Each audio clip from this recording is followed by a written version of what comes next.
It is 3 o'clock here in the Rose City. Plenty of sports news to get to today. We're going to start in the NFL, where the Dolphins have turned to the Ravens practice squad to shore up their quarterback needs, signing NFL veteran Tyler Huntley. He may be the replacement for the injured Tua Tagovailoa, who the Dolphins say they will not place on IR, but his future is still very much up in the air after suffering a concussion on Thursday night against the Bills. Also in the NFL, the Panthers are benching former number one pick Bryce Young. They will turn to former Bengal and 36-year-old Andy Dalton to head the Panthers when they take on the Raiders. And in college football, down go the Beavers. The Ducks went into Reeser, picked up the big-time victory. Everything is right in Eugene. I say that as a Duck fan. We're going to talk about it today. 3 hours of sports talk coming at you next on the Rip City Drive.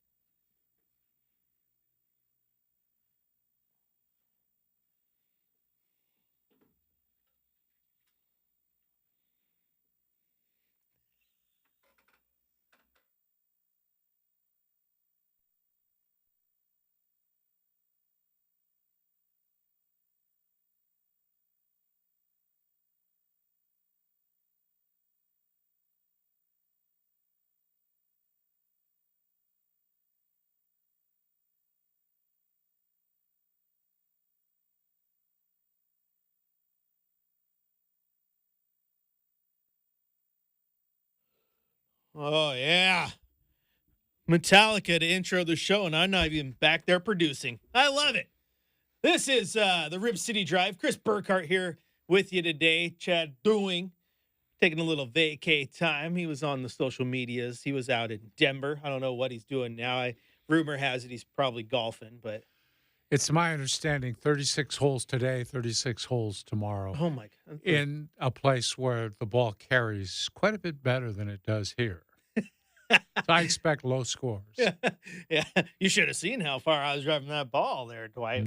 Yeah. Were you playing a mile high? That had nothing to do with it. Yeah. Nothing. It was just I was just feeling on my game. I don't know. It doesn't matter how light the air is. It's 36 holes back-to-back days. That's oof. Especially in the lighter air where it's, climbing those hills is a little tougher. That is exhausting. That is exhausting. He walks too. He's not a cart rider. Is he like me, where it's like, yeah, I'm walking, but I'm push carting, or is he like my buddy Matt, who's like, yeah, I'm walking, but I'm not about that push cart jazz. I'm carrying my clubs. No, he has the push cart. Okay, good. Yeah. That's well done. Yeah. He doesn't have the electric push cart. You've seen those. Oh, right? Of course I see those. I get jealous every time I see them. Every once in a while, if you're going, you're on like the downhill, walking to the hole, you'll also let mine slide for a little bit. So if anyone looks, they think I have one of those electric carts. But no, I see those all the time. I'm like, oh my gosh. They have a way of running amok every once in a while, which is rather hilarious. I haven't seen that. Yeah. But I think it'd be kind of funny to see it. But no, that's where old Chad is. He'll be out for a few days. He'll be back later in the week. But he's enjoying his time, having some fun. He got to go see Russell Wilson get his redemption, even though he didn't play. So he got the petty game ball. Did you see that? I saw that. the petty game ball. I would have called it the pity game ball. I'm telling you what, I get what Mike Tomlin's doing, but if I sat out the first 2 weeks and I'm watching my grip on the starting job start to slip away, I wouldn't want to be handed the game ball just because I used to play for the team you beat. Yeah. Oh, yeah. We'll talk about that a little bit later in the show. Get to the NFL. The Steelers are a surprising 2-0. What are they going to do if Russ gets healthy? Because Justin Fields is leading them to victories. We got some surprising teams that are 0-2 to start the season. I don't think the Bengals or the Ravens saw themselves in their spots right now. Major League Baseball putting logos on the side of their helmets, Dwight, but it's not like the logos in the NFL. We'll talk about that as well. And, of course, as long as he remembers on this very busy day that he has morning show producer and insider for the Oregon State Beavers, Brendan Slaughter will join us at 4:20 to talk Civil War, get his perspective. And speaking of the Civil War, I think that's where we have to talk today. Yeah, you were there. I was there, and I am calling it the Civil War, even though they say it is the unnamed game because they stopped calling it that.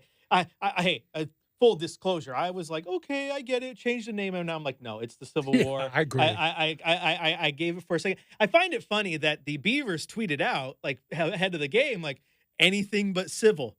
Like that's a weird thing to tweet if it's not called the Civil Yeah. War. So I think even the team is like, yeah, let's just go back to calling it that. But went to that game on Saturday at Reser Stadium.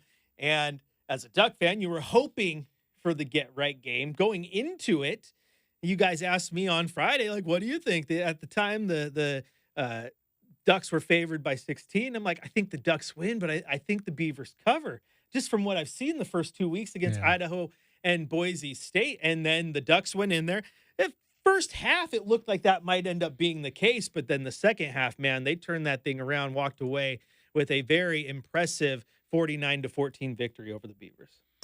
Yeah, I thought that the second half was all about Oregon's offense, just absolutely being unstoppable. And I think it really put Oregon State behind the eight ball, and it began to wear on their defense and their offense.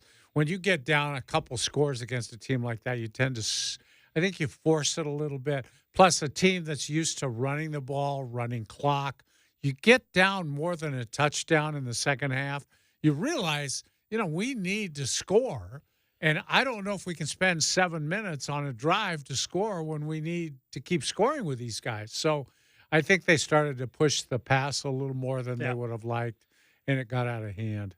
Well, and the thing is, too, Dwight, you can hang your hat on time of possession, but I think you also have to be efficient with that time. And the Beavers weren't efficient in this one. At one point, I think it was heading into halftime, the Ducks had twice as many yards on half as many plays. Like Yeah. it was something insane. It might have been just the same amount of yards, but it was still half the amount of plays. I remember as I glanced over to the scoreboard when it was all said and done, the Ducks had 546 yards of total offense. The Beavers had 309, 306 passing for the Ducks, 178. So that's not going to get it done when you're playing from behind. And like you said, the running game just wasn't there. The Beavers, who had looked kind of buttoned up in their first 2 weeks, looked a little out of sorts. And again, the Ducks, who looked out of sorts the first 2 weeks, looked buttoned up.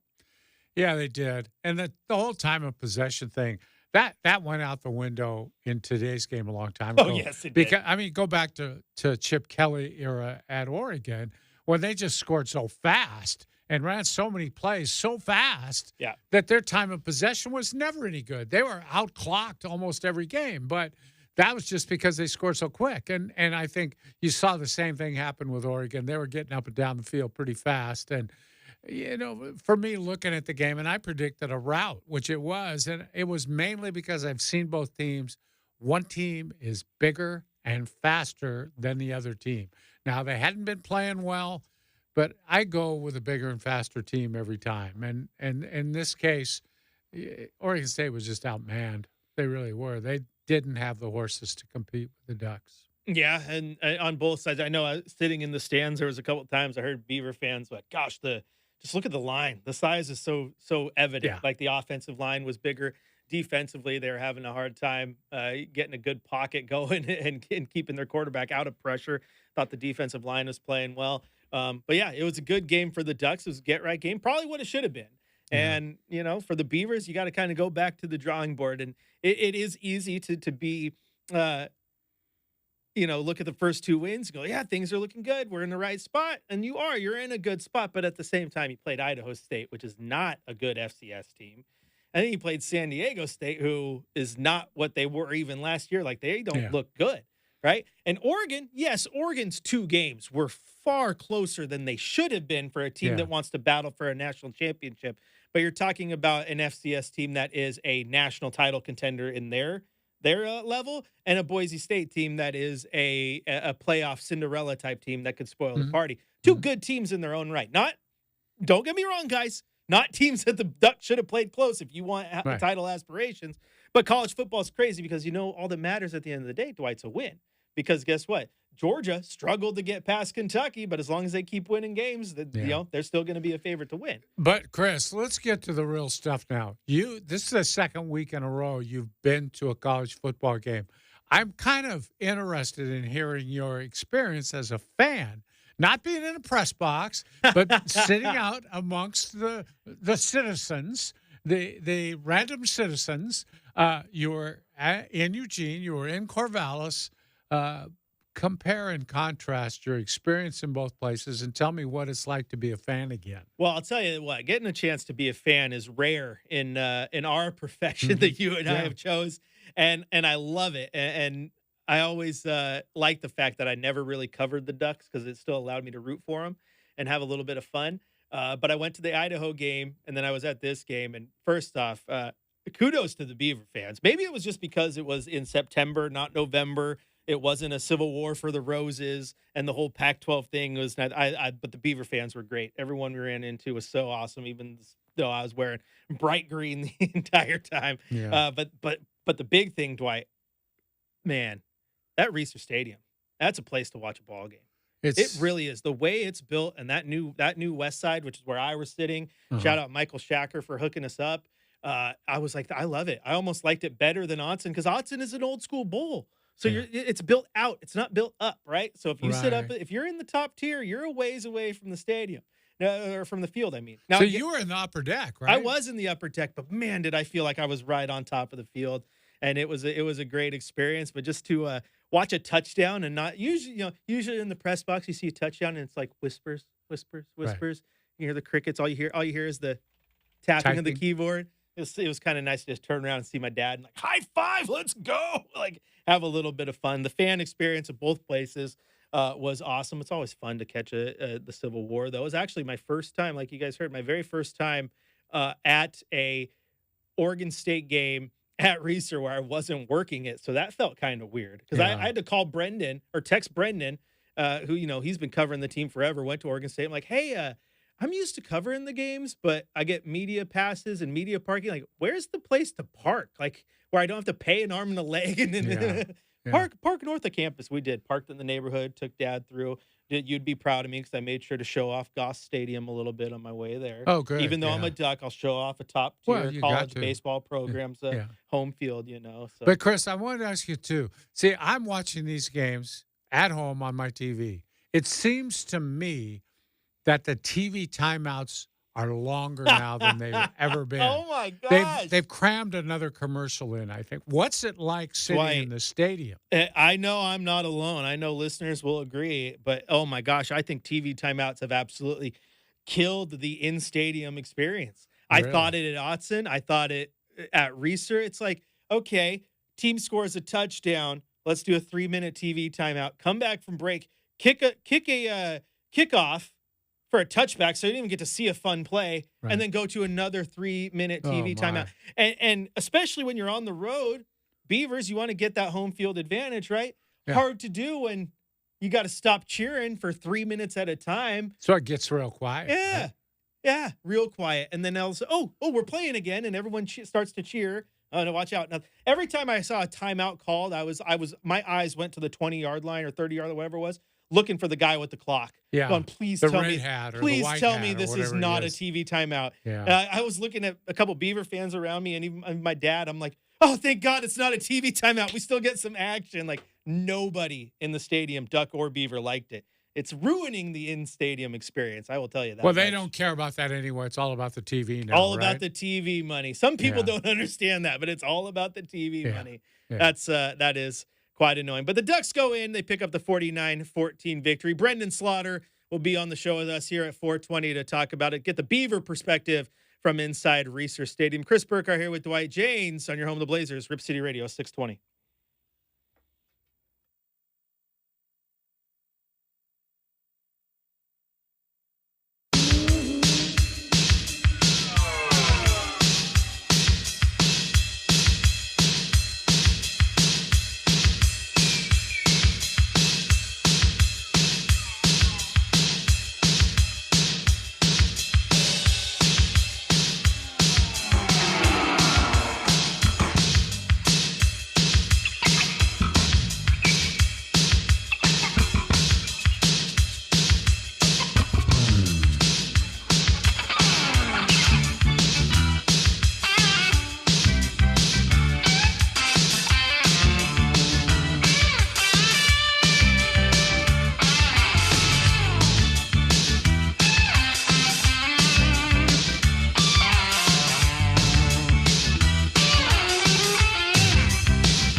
Welcome back in to the Rip City Drive. Chris Burkhardt here with the Godfather, Dwight James. I'm filling in for Chad for the next few days. And if you're filling in for someone, you do got to do right by them, right? Like you gotta, or do you just commandeer it and just say, you know, whatever it is, what it is? Hijack the show? You can't do that, Chris. You got to probably pay homage to the real host. Okay, then we should What do do you it. got in mind? Well, I think if Chad were here, he'd give you a Bo Nix update. Yeah, I think he would. We should do that too. All right.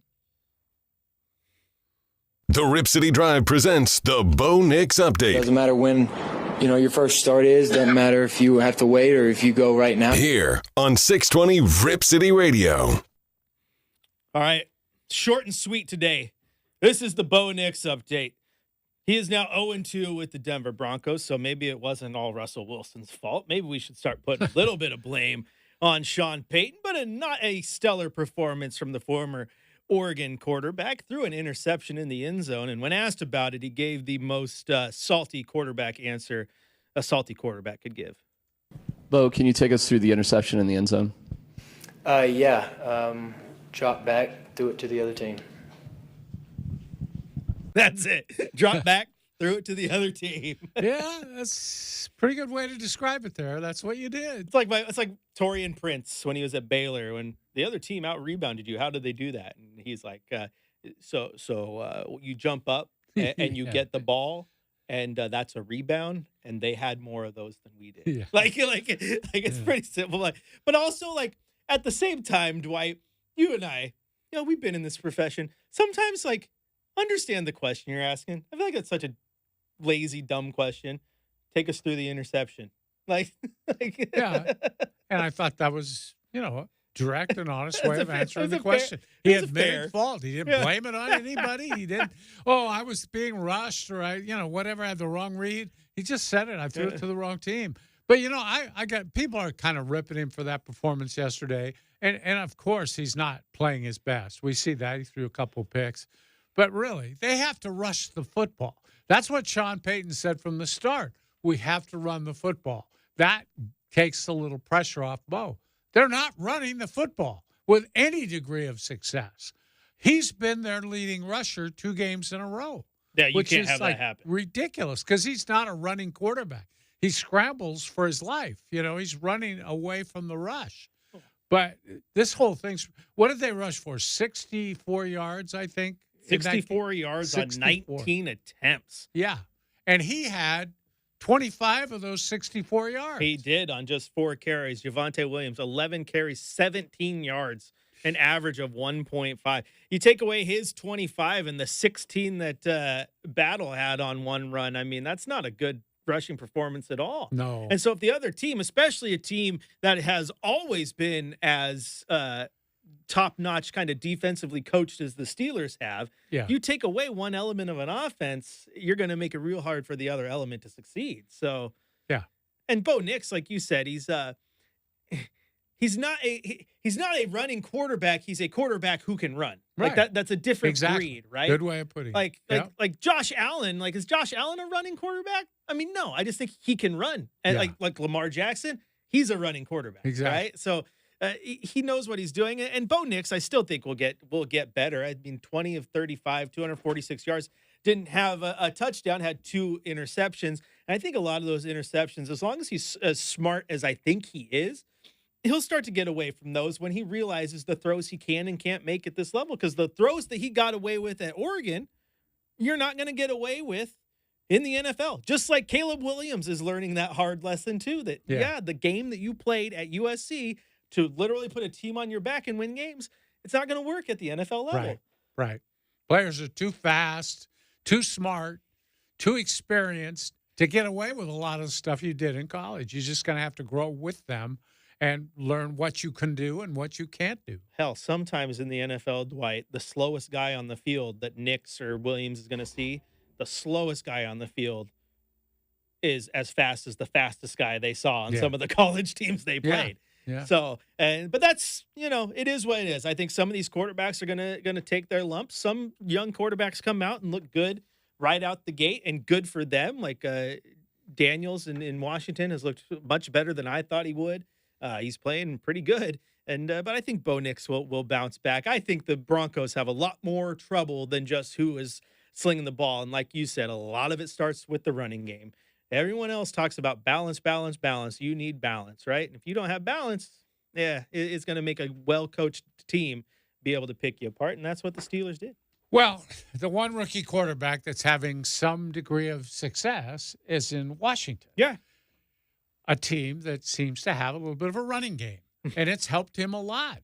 And it really does take the pressure off. You can run some play action.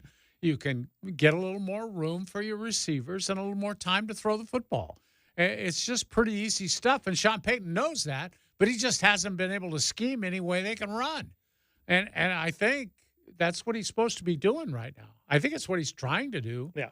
But he hasn't done it so far. And you got to do those things realistically, Dwight, to get that quarterback in a comfortable space where he can just start to be himself in the long run. Because now, like, look at the 49ers, to a team that Shacker and I are both big fans of, right? Brock Purdy probably doesn't have the success he had in that half season after the Lance injury if the team didn't have some semblance of a good offensive line and a running game they could rely on. Even if it wasn't putting up big numbers, they knew they could pound the rock. Then they go get Christian McCaffrey, right? Another guy they can reliably give the ball, takes pressure off of Purdy. He just gets to go play his game and slowly eases into being a good quarterback. And now he's kind of more into his own, right? Yes, They lost against Minnesota, but he is what he is. He knows how to control the game because they gave him a balanced offense to work with. That's what you got to do with Bo Nix. It's what you got to do with Caleb Williams. Yeah. You can't tell Caleb Williams to go out there and put the Bears on his back. That's just not going to happen. No. But if you're a poorly coached team, it's it's unfortunate. We've seen this plenty of times. Quarterbacks go into situations where they just the coach doesn't know what's going on. They never get a chance to really shine. And, next thing you know, they're out of the league. I don't think that's happening with Knicks here, but you are 100% right in your assessment. You got to run the ball in this league. Yeah, I worry, though, in Denver, how long is it going to be before they start booing Bo Nix? Because that's who gets booed when things don't go well, the quarterback. It almost invariably happens, and it's like, well, who do we got? Let's try the other guy. Let's bring in the backup. It always starts at some point. Now, you give the fans enough credit for the kid's got to develop. Bo Nix has to get better. It takes time. Be patient. I don't know just how long their patience will last. Yeah, I think it's a tough situation because with what happened with Russ, you were expected to have instant success, and that didn't work. So now I think the fuse is shorter, right, in Denver.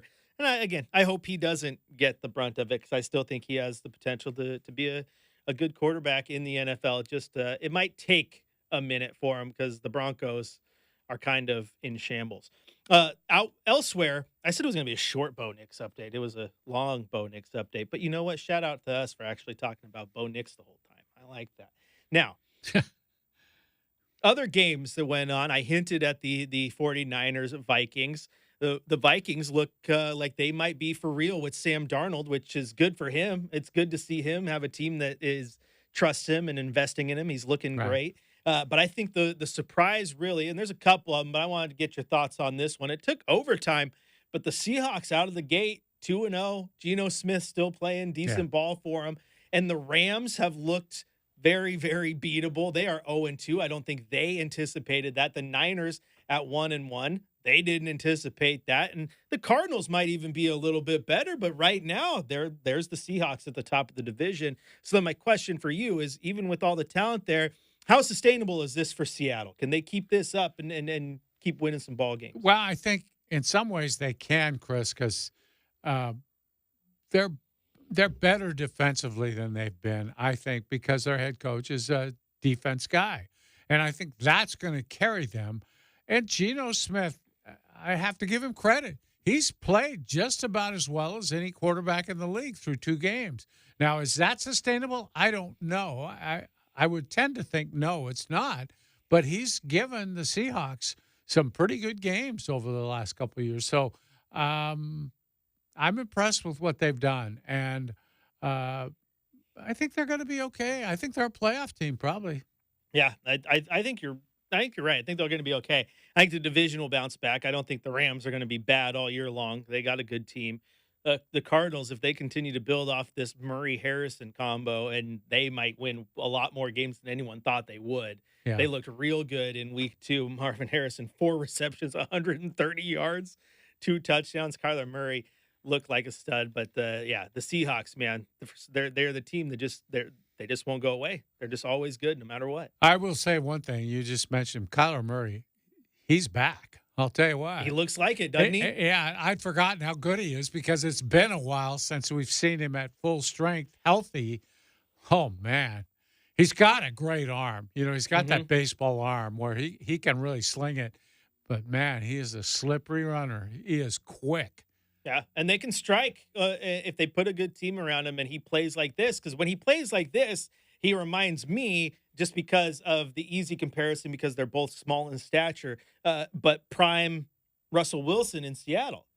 He was quick. He was slippery. He excelled out of the pocket. For a guy as small as he did, had a very overpowered arm for his frame. And I think it goes back to being a baseball guy, right? Yeah. People forget he was drafted in baseball as well, just like Murray. So he can sling it, and he has some receivers. They might be able to turn some heads. He does have receivers now. Yeah. Big difference. And that matters. So we'll see what happens there. I'm still trying to figure out the Blazers schedule and where I can get out, because my family, I have some aunts and uncles who have season tickets there in Phoenix, and the final game of the year is against the Niners. So I might want to try to get down for that. It's right in the middle of 2 Blazer games, but we'll see what happens. A lot of games, though, Dwight, went on. I got to get your thoughts on this one, right? Because this one, you sent me the blurb about this. And it's not that I don't trust you. It's just that the blurb sounded so asinine that I had to look it up just to make sure it was true. And it was. The Giants went into Washington to play the Commanders. They scored 3 touchdowns. The Commanders did not score a single touchdown. And somehow the Giants lost that game. Isn't that an incredible story? That is unreal. It was 7 field goals from the Commanders. The Giants scored touchdowns, missed all 3 PATs. Final score 21-18 on the back of a kicker, I believe, that was signed like last week, because they cut their kicker, signed the new kicker, goes in, hits 7 field goals. I mean, the Giants are so inept right now. They gave Daniel Jones a boatload of money, and he is not playing great. And then to go in there and lose that game, wow. Well, and then there's the coaching problem, too. The kicker was their regular kicker was nursing a groin injury. Then on the opening kickoff, he sustained another injury, which they're saying is unrelated to that injury, but another injury. They used their punter on their first point after, and he missed the extra point.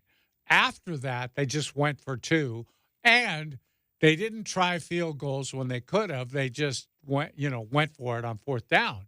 So not having a backup kicker when they knew their regular kicker was nursing an injury. Now, he didn't get the same injury, but it seems to me, even if he's nursing a groin injury and he's a kicker, that's something that if he aggravates it, he can't kick, okay? So you might think about taking a practice squad guy and putting him on the roster. I mean, it's just one roster spot. You might protect yourself a little while. Brian Daboll, of course, oh, no, we thought he was fine. We didn't think he'd get hurt.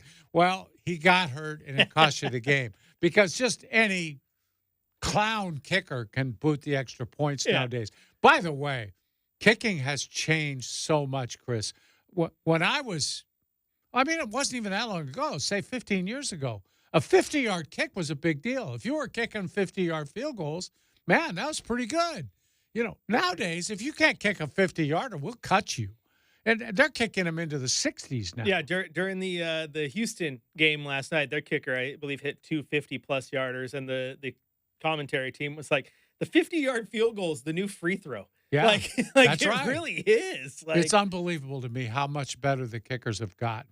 It might be the rise of soccer in this country. It might have speeded that up. I'm not sure. It could be anything else, getting them from other countries. Like, that's what's helped the punting a lot. They're bringing in these Australian rules football guys who can really punt. Yes. And they're really helping out the punting game. Yeah. Now, at the OSAA, one of my coworkers was a college punter, And so I'm going to ask him why. I know that they're different kicking styles. It's the drop punt versus, the field goal. But how come a punter just can't kick?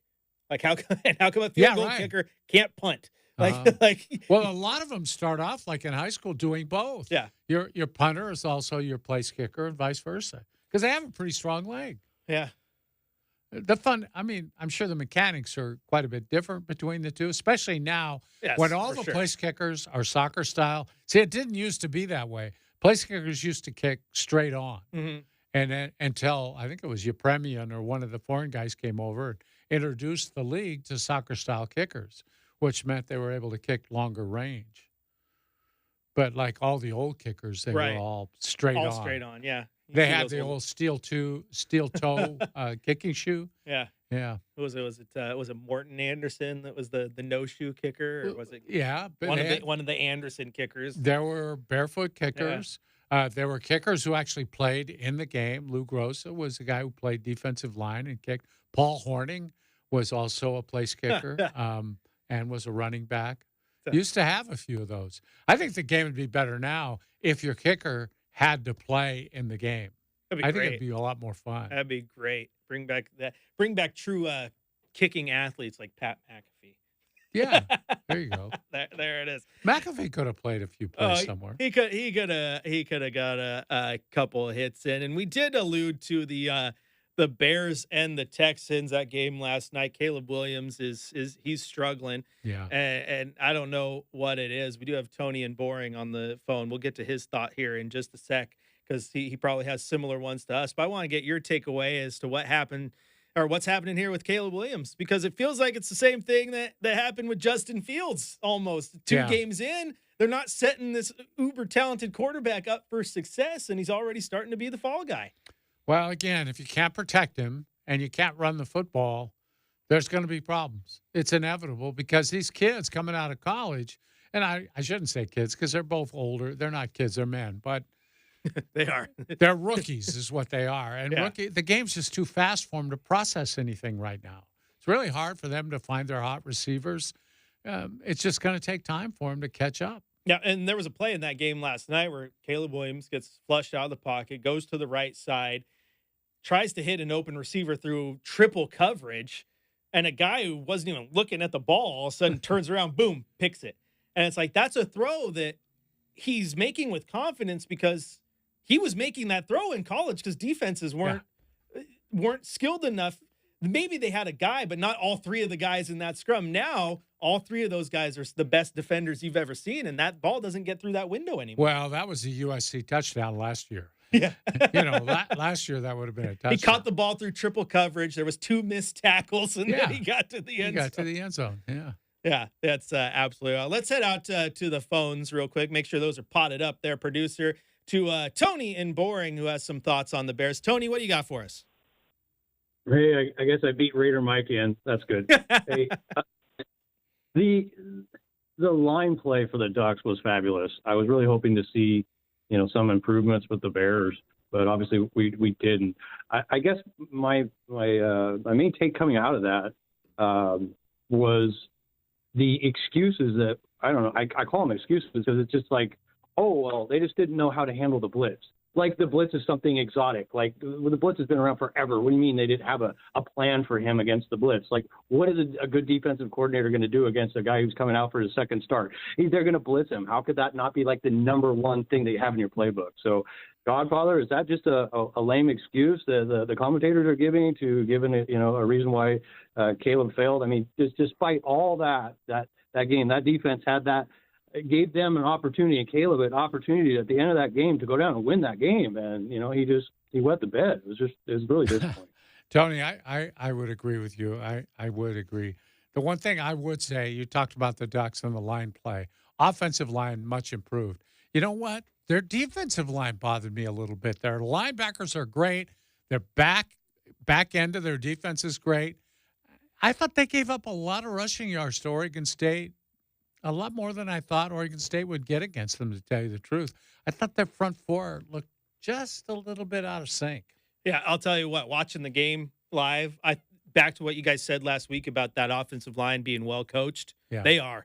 the way Oregon State's offensive line moves around, you can tell they're a well-coached team. Yeah. And I thought they gave them fits. And Tony, to your point, it's like a baseball hitter going, I didn't expect an off-speed pitch. I thought he was only going to throw fastballs. Yeah, right. What do you mean you didn't expect the blitz and he didn't expect it and you didn't know how to cover it? That's like fundamental for your offensive line. Yeah. Have a good center, right, who can pick up and tell you, oh, he's coming there, he's coming. That's a fake. A quarterback who can read it, right? Like the old video of Cam Newton, right? Oh, you watched film, didn't you? Watch this. And he still scored the touchdown. Like knowing where the blitzes are and picking those up, it's kind of fundamental to your success. So of course. You are absolutely right, in my opinion, Tony. That is 100% an excuse and a bad one. Like my old baseball coach said, excuses are like rear ends. Everyone has one and they all stink. Dwight just laughs. I'm sure he heard that in baseball somewhere. Yeah. All right, that's going to do it for this segment. When we come back, baseball adding logos to the helmet? What do you mean they already have them? Not like this. We'll tell you when we come back on the Rip City Drive.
Dwight, I have my hair up in my island man bun.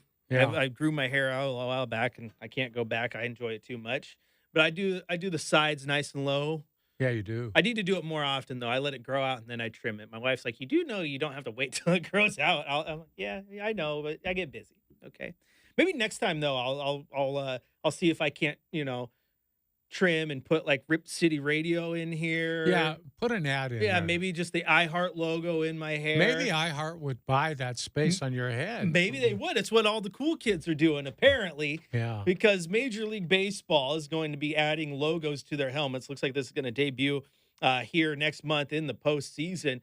But I'm not talking about like, an NFL helmet, right? Where you got the team logo here and the team logo here. No, you're going to still have the NY in the front, or the Boston B, or whatever have you. But then you're going to have German apparel maker Strauss on the sides of every single helmet. And as the article you sent me from The Athletic, they call it Major League Baseball's latest tasteless cash grab. What are your thoughts on the helmet logo?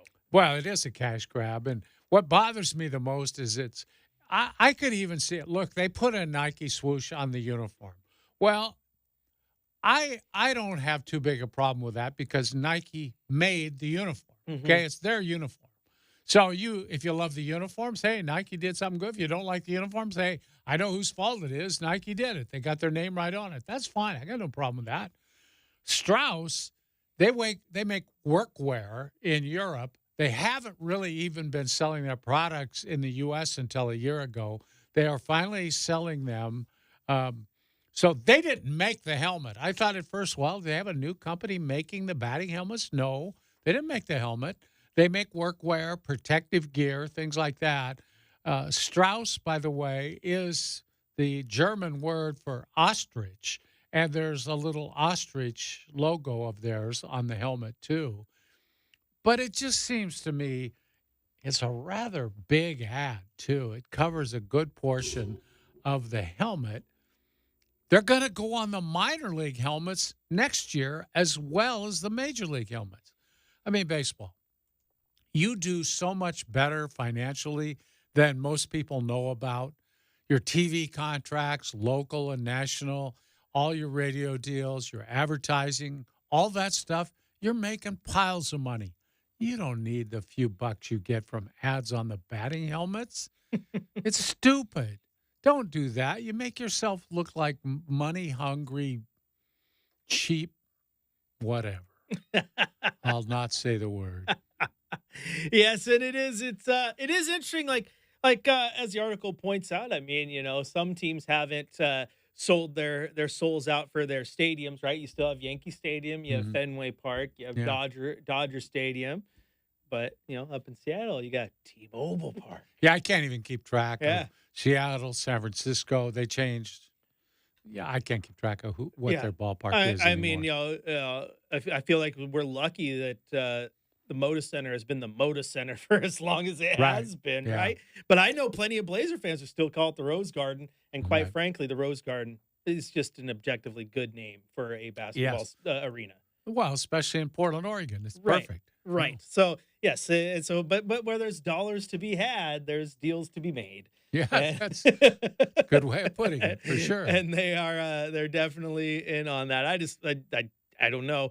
Baseball is just such a tough one for me because it's such a sport for purists, right? I know I'm a baseball purist, right? And so when you start doing this and you start adding ad patches to the jersey and then the helmet, next thing you know, you're going to start adding them to the socks, and it's just like, what are we doing here? Like, I don't.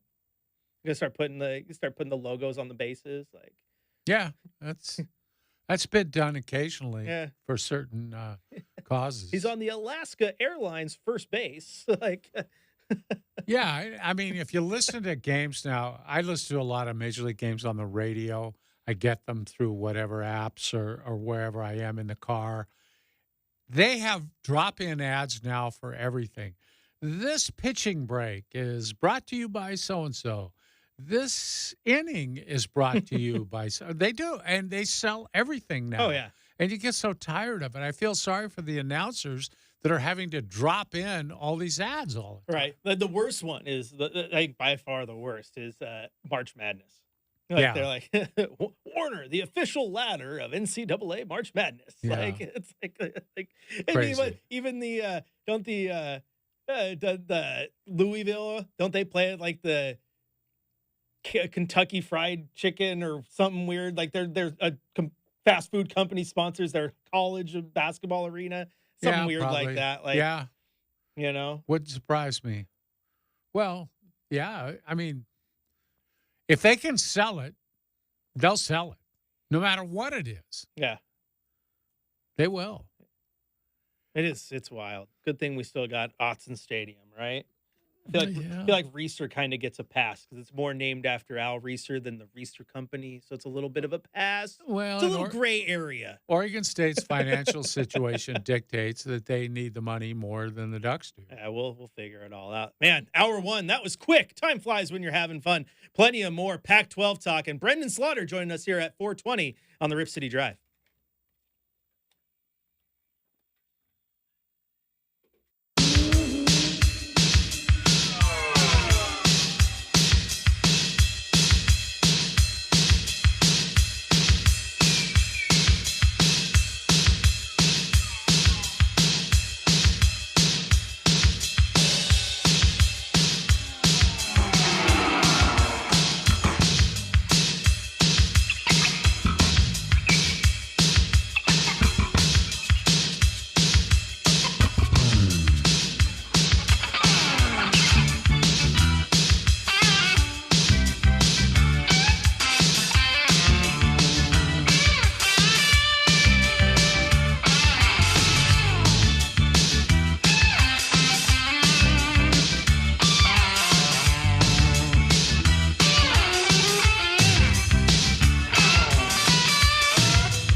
It is 4 o'clock here in the Rose City. Plenty of sports news to get to because it was an action-packed weekend across all of the sports that we cover here. We're going to go to the NFL, though, where the Dolphins have turned to the Ravens practice squad to help them with their quarterback woes, signing NFL veteran Tyler Huntley to a deal.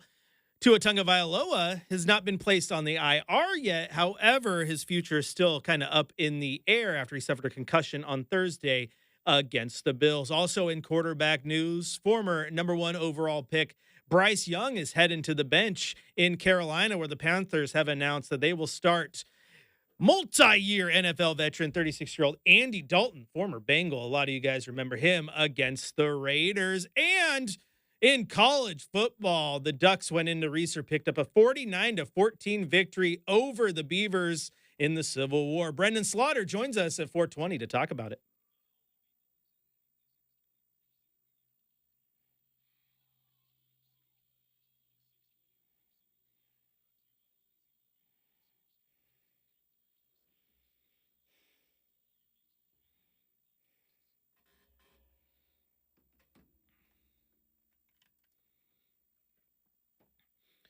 Welcome back into the Riv City Drive. Chris Burkhart here with the Godfather, Dwight James. Chad doing on vacation for the next few days. He was over in Denver taking in some NFL action, and he's got a pretty cozy little life. Gets to talk about sports for 5 days, and he goes and he's either at a Sun Devil game or a Bronco game, and yeah, I love it. He has his teams he loves to watch.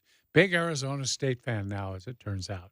Yeah, that's good for him. Yeah, he likes Kenny Dillingham a lot. He's a good coach. Yeah. One thing I actually respect a ton about Kenny Dillingham is I see him tweet about former Ducks a lot. And what I like about that is he's like, hey, yeah, I might not be your coach anymore, but I'm still here for you. Like, I'm your guy, you know? And it's like, I don't think not every coach is like that. It's like you move on. You're not my guy anymore. I got my new team. Yeah. And no, I love that about Kenny Dillingham. So I hope he finds success there. And they're playing pretty well right now. So good on that. I also think that was a underrated Pac-12 stadium. Like, I liked watching games there. It's a fun little spot. So there you go. Chad was out the NFL, though. But speaking of the Pac-12, Dwight, there was news late over the weekend on Friday, I believe it was, about Pac-12 expansion. The Pac-12 didn't die, it turned out, and they aren't getting absorbed into the Big 12 or anything else. They're going to do what the other conferences did to them, and that is poach from another conference. Yeah. And that is the Mountain West at this point. Boise State, San Diego State, Colorado State, and Fresno State poised to join the Pac-12 starting in the 25-26 academic year. There's also some rumors coming out today. There's some murmurs that Air Force might be moving into the ACC. Some ACC teams might be on the way out. So Tulane and Memphis, 2 teams rumored to be added to what is now the Pac-6. Get back to the origins, the Pac-8. We're almost right there. What are your expectations or even hopes for the Pac-12 as they continue to move forward through this new landscape? Well, the biggest hope is Stanford and Cal, and I do think at some point they'll be back. And I think it's inevitable that it's just unworkable for them to be in the ACC. It's too far.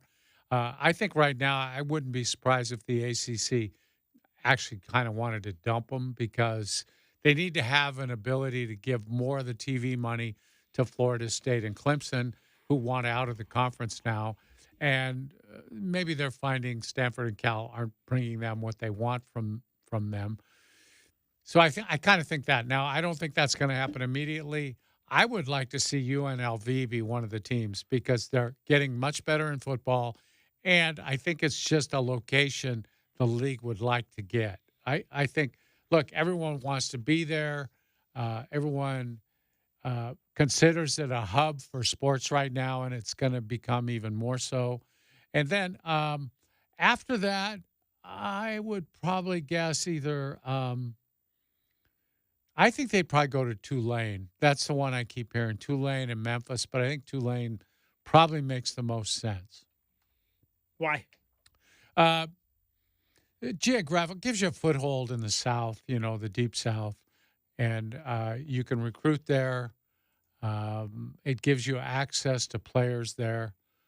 And I think maybe helps your TV deal a little bit. Yep. I mean, and for those of you who don't know, Tulane is New Orleans, Right. Louisiana. So it gives you a little bit of foothold down there. And yeah, that one does make sense. It would be interesting. I think it is the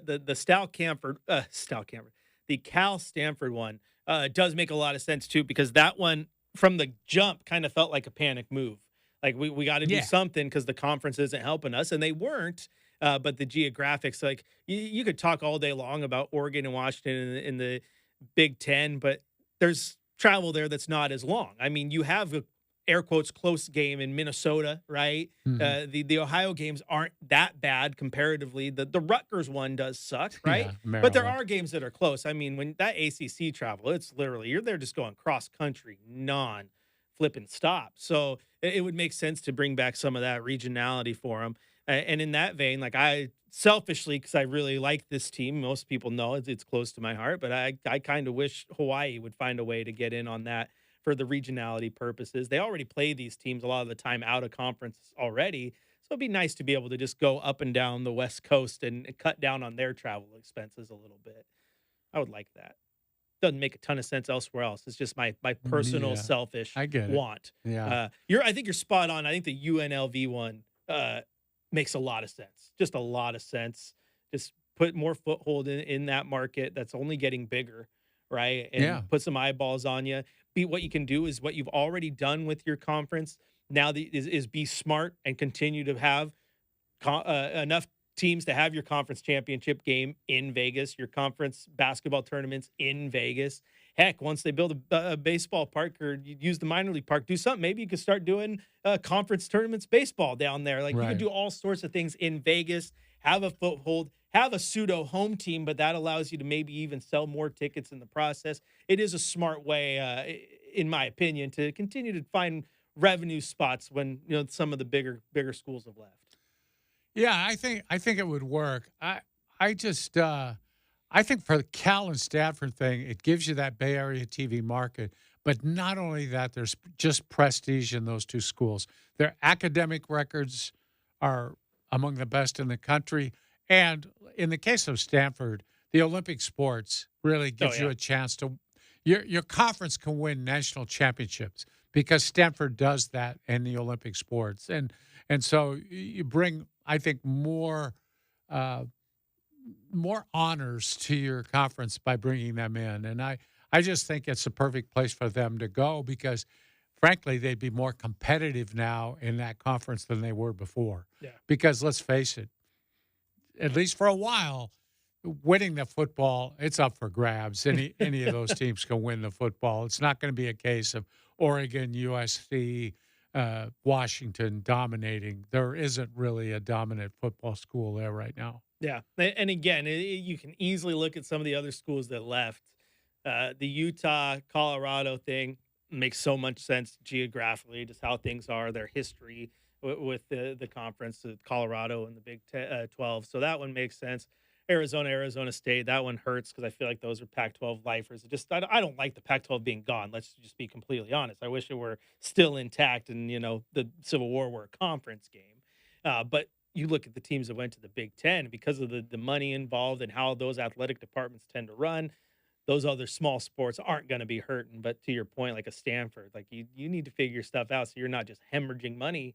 And the sports that have always been good. I mean, we have women's basketball, right? Their softball teams, the Olympic sports don't get to a point where they're trying as hard as they can just to keep their head above water. And then those athletes are hurting on the back end. Yeah, I think it makes a lot of sense. And eventually, we've talked to people who've said they're not so sure the ACC wants to keep Cal and Stanford. They're having second thoughts about it, too. And, they're spending money coming out here. So, it doesn't necessarily fit well for the rest of the conference members. Plus, that conference might just implode anyway. If Florida State and Clemson are able to get out of the conference in the courts, what happens to that conference? Right. It might just blow up. And then all of a sudden you have access to Cal and Stanford again. Yeah. Again, when you look at the panic move, I mean, you got to get out. We got to get off this ship. And they went onto a ship like, this one's taking on water too. What the heck's going on? Yeah. The other one actually looks like it's staying afloat a little better. We should go back to that one. So That one's crazy. What is also wild to me is granted, forever it was always the Pac-12 put this. I'd never believed it for a second, but like, oh yeah, academic prestige matters, and that's why we haven't expanded to other schools. I would have loved the Pac-12 as it was a year ago, right, with Washington and Oregon, everyone, and that Pac-12 to add Boise State and Fresno State and San Diego State. And then Colorado State, not so much, but I could see a UNLV get, your Las Vegas market and add these other schools that are really good. That would have been great. That's what I would have loved to see. And now you're Pac-16, 2 8-team divisions, however you want to do it, but you've had some more good football teams and some other horses. That's what I wish would have happened a long time ago. Yeah, it's kind of interesting. I think it was Stanford and Cal kept Boise State out for the longest time, and I think they had some objection to Fresno State too.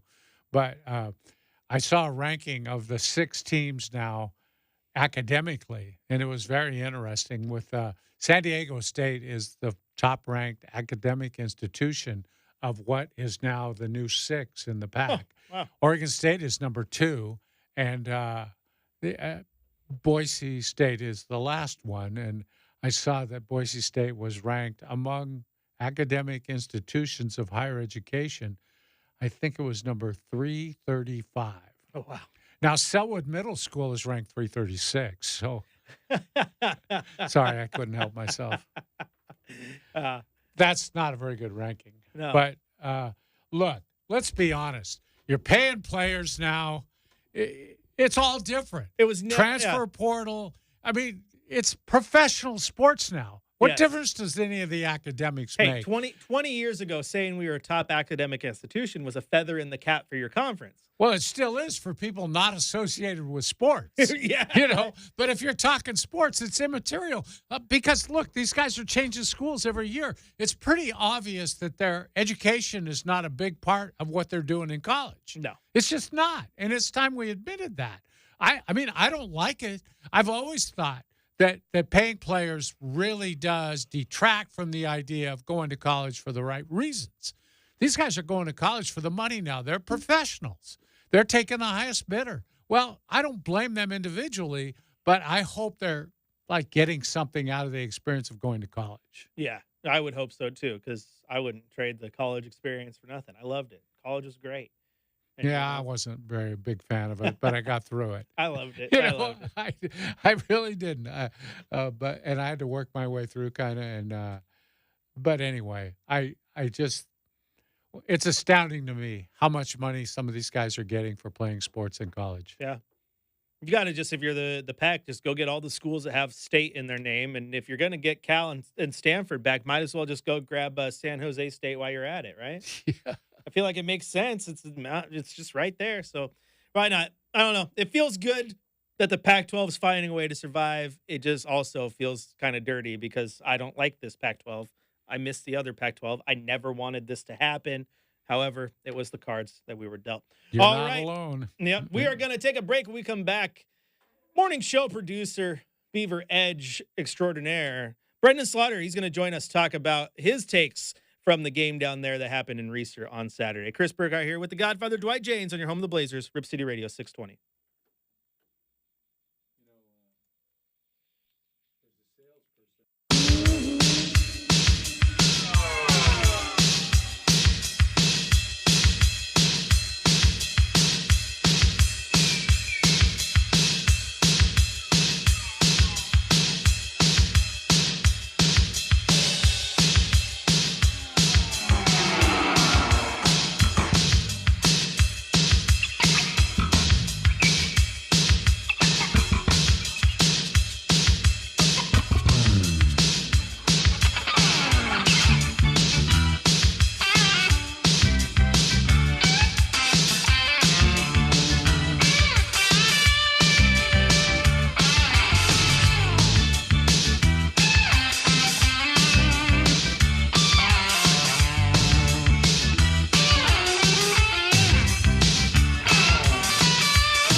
Welcome back into the Rip City Drive. Chris Burkhardt here with the Godfather, Dwight James. And before we get Brendan on, he'll appreciate this. We were just talking coaches, man. How in the grand scheme of things, how good is Pat Casey?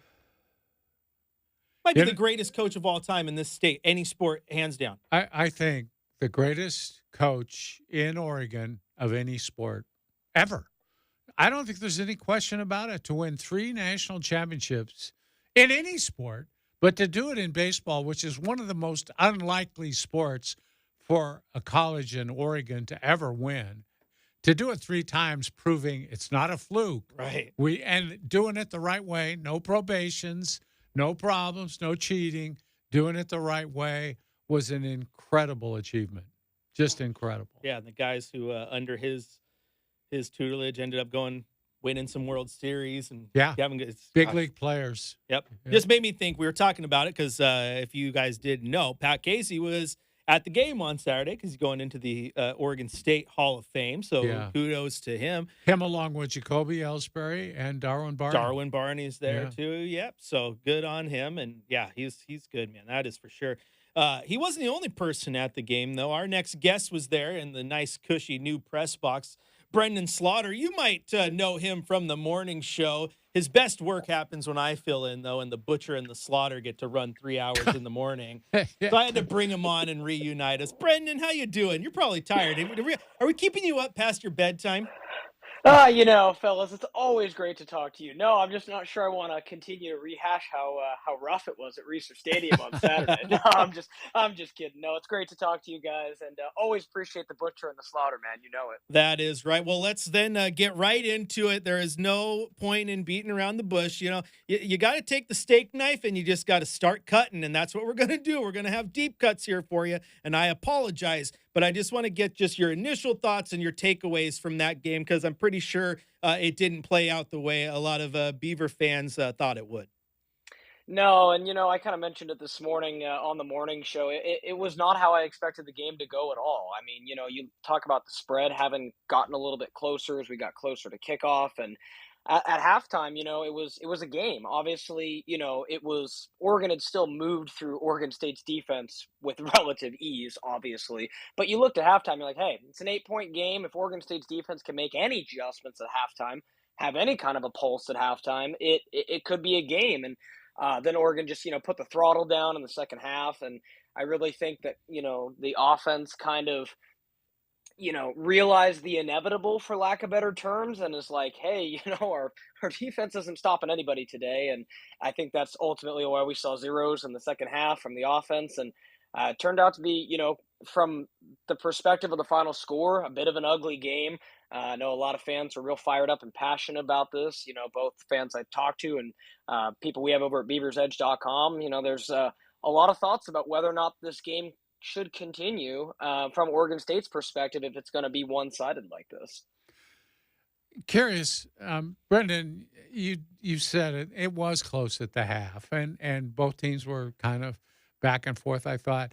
But did you see signs in the first half that this could get off the rails real quick, or were you really surprised in the second half to see what happened? Offensively, I was surprised in the second half because, for what it's worth, you look at Oregon State's, 3 drives where they scored. The first drive that ended, or that didn't score on the first drive, but that went all the way down the field and ended up being a blocked field goal. Previously was a 4th and 1 that they probably would have went for, and high likelihood of getting that if it wasn't for a false start penalty. So that zaps your first good offensive drive. And then the other 2 times you scored, I mean, they were able to move the ball against Oregon. Now, that being said, I really thought that there would be, considering this was an Oregon State team that shut out San Diego State. I mean, I guess we've kind of learned San Diego State is clearly not very good offensively. Yeah. Or maybe it was a bad day for Oregon State's defense all the way around. But when you got into the nuts and bolts of this, fellas, and it was really like reflection time post-game, and you realized it was the worst they had been beaten at home since 2019 when they got clobbered by Utah 52-7, it just kind of put things into perspective how incredibly consistent they had been at home under Jonathan Smith these last few years. Again, lots of different circumstances. Are you kind of nitpicking a little bit? Sure, but I think there hasn't been a game at home where Beaver fans have left Reser Stadium quite this disappointed in 4 or 5 years. Yeah, Brendan, I thought it was interesting. You look at the first two wins for the Beavers, and I think a word that kept coming up was, execution. They were taking control. They were doing everything they needed to do. There wasn't any, self-imposed mistakes. And then you look at this game, and execution was kind of lacking. Like I was there at the game with you, and I don't know how many times, at least three that I counted, where it was a bad snap exchange, whether it was the fumble by the quarterback or the center just put the ball in the wrong spot. And then it ended up being a 5-6 yard loss and doomed an entire drive. So what are your thoughts on that, seeing that execution just kind of fade away in that game? Yeah, specifically, I mean, we talked about it last week when I was on with Chad and Dwight. Oregon State's offensive line was kind of the more consistent unit coming into the matchup, and as it turned out, it was Oregon that was able to completely quell their offensive line concerns. As Dylan Gabriel was barely breathed on in that game, if anything at all. But no, I mean, you talk about Oregon State's starting center being a late scratch for the game. You're starting a freshman, Luka Vincic, in at center, and that's just going to be what it is against a defensive line that Oregon has. And then, you talk about a couple other pieces that were kind of shuffled around a little bit, losing right guard Tyler Bolton for the season leading up to the Oregon game. So you had a new starter there. And then, some more guys kind of come in and out and some more bang-ups there. So I think that was part of it. And then, like you said, Chris, just the execution, it just didn't really seem like Oregon State was just playing anything but kind of tight. It felt tight offensively, and then defensively, there was nothing they could do. I mean, it was one of those really, really efficient games where it's like, it felt like Oregon was kind of able to do whatever they wanted, whether that was Gabriel dropping back and having, 5, 6, 7 seconds to scan the field, find these receivers who were just on little button hooks, and didn't have an Oregon State DB within, 10, 15 yards, and then they were able to get their ground game going too. I will say, I didn't think Dylan Gabriel quite had that speed, so that was impressive to see from the press box angle too. So a rough performance defensively for the Beavs on Saturday, without a doubt. You mentioned fans talking about whether or not they ought to continue playing Oregon, and I've heard the same thing, Brennan, but this game happened on the same afternoon, almost at the same time as Washington State was beating Washington. And I'm wondering what impact that would have on Oregon State. I don't think you can walk away from this series because you got beat bad at home. I think you got to keep playing them and hope that it gets you better by playing them. Yeah, it's an interesting kind of dichotomy. And if as far as the decision makers are concerned, I lean back to Scott Barnes when we talked to him pregame on Saturday, and he mentioned, he wants to see this series played. Now, that being said, it's been pretty widely reported that there's most likely, without some major scheduling changes, going to be a gap after next season, and then maybe resume it in a couple years. So, to be honest with you, Dwight, again, that's only something that's out there that's been reported. But if something were like that to happen, say they play next year in Eugene and then they take like a 2-year hiatus, I think that, take all the financial concerns and everything else out because, it is a prosperous game. It was by far and away Oregon State's most marquee home game as far as selling tickets, luxury suites, all that stuff, sponsorship.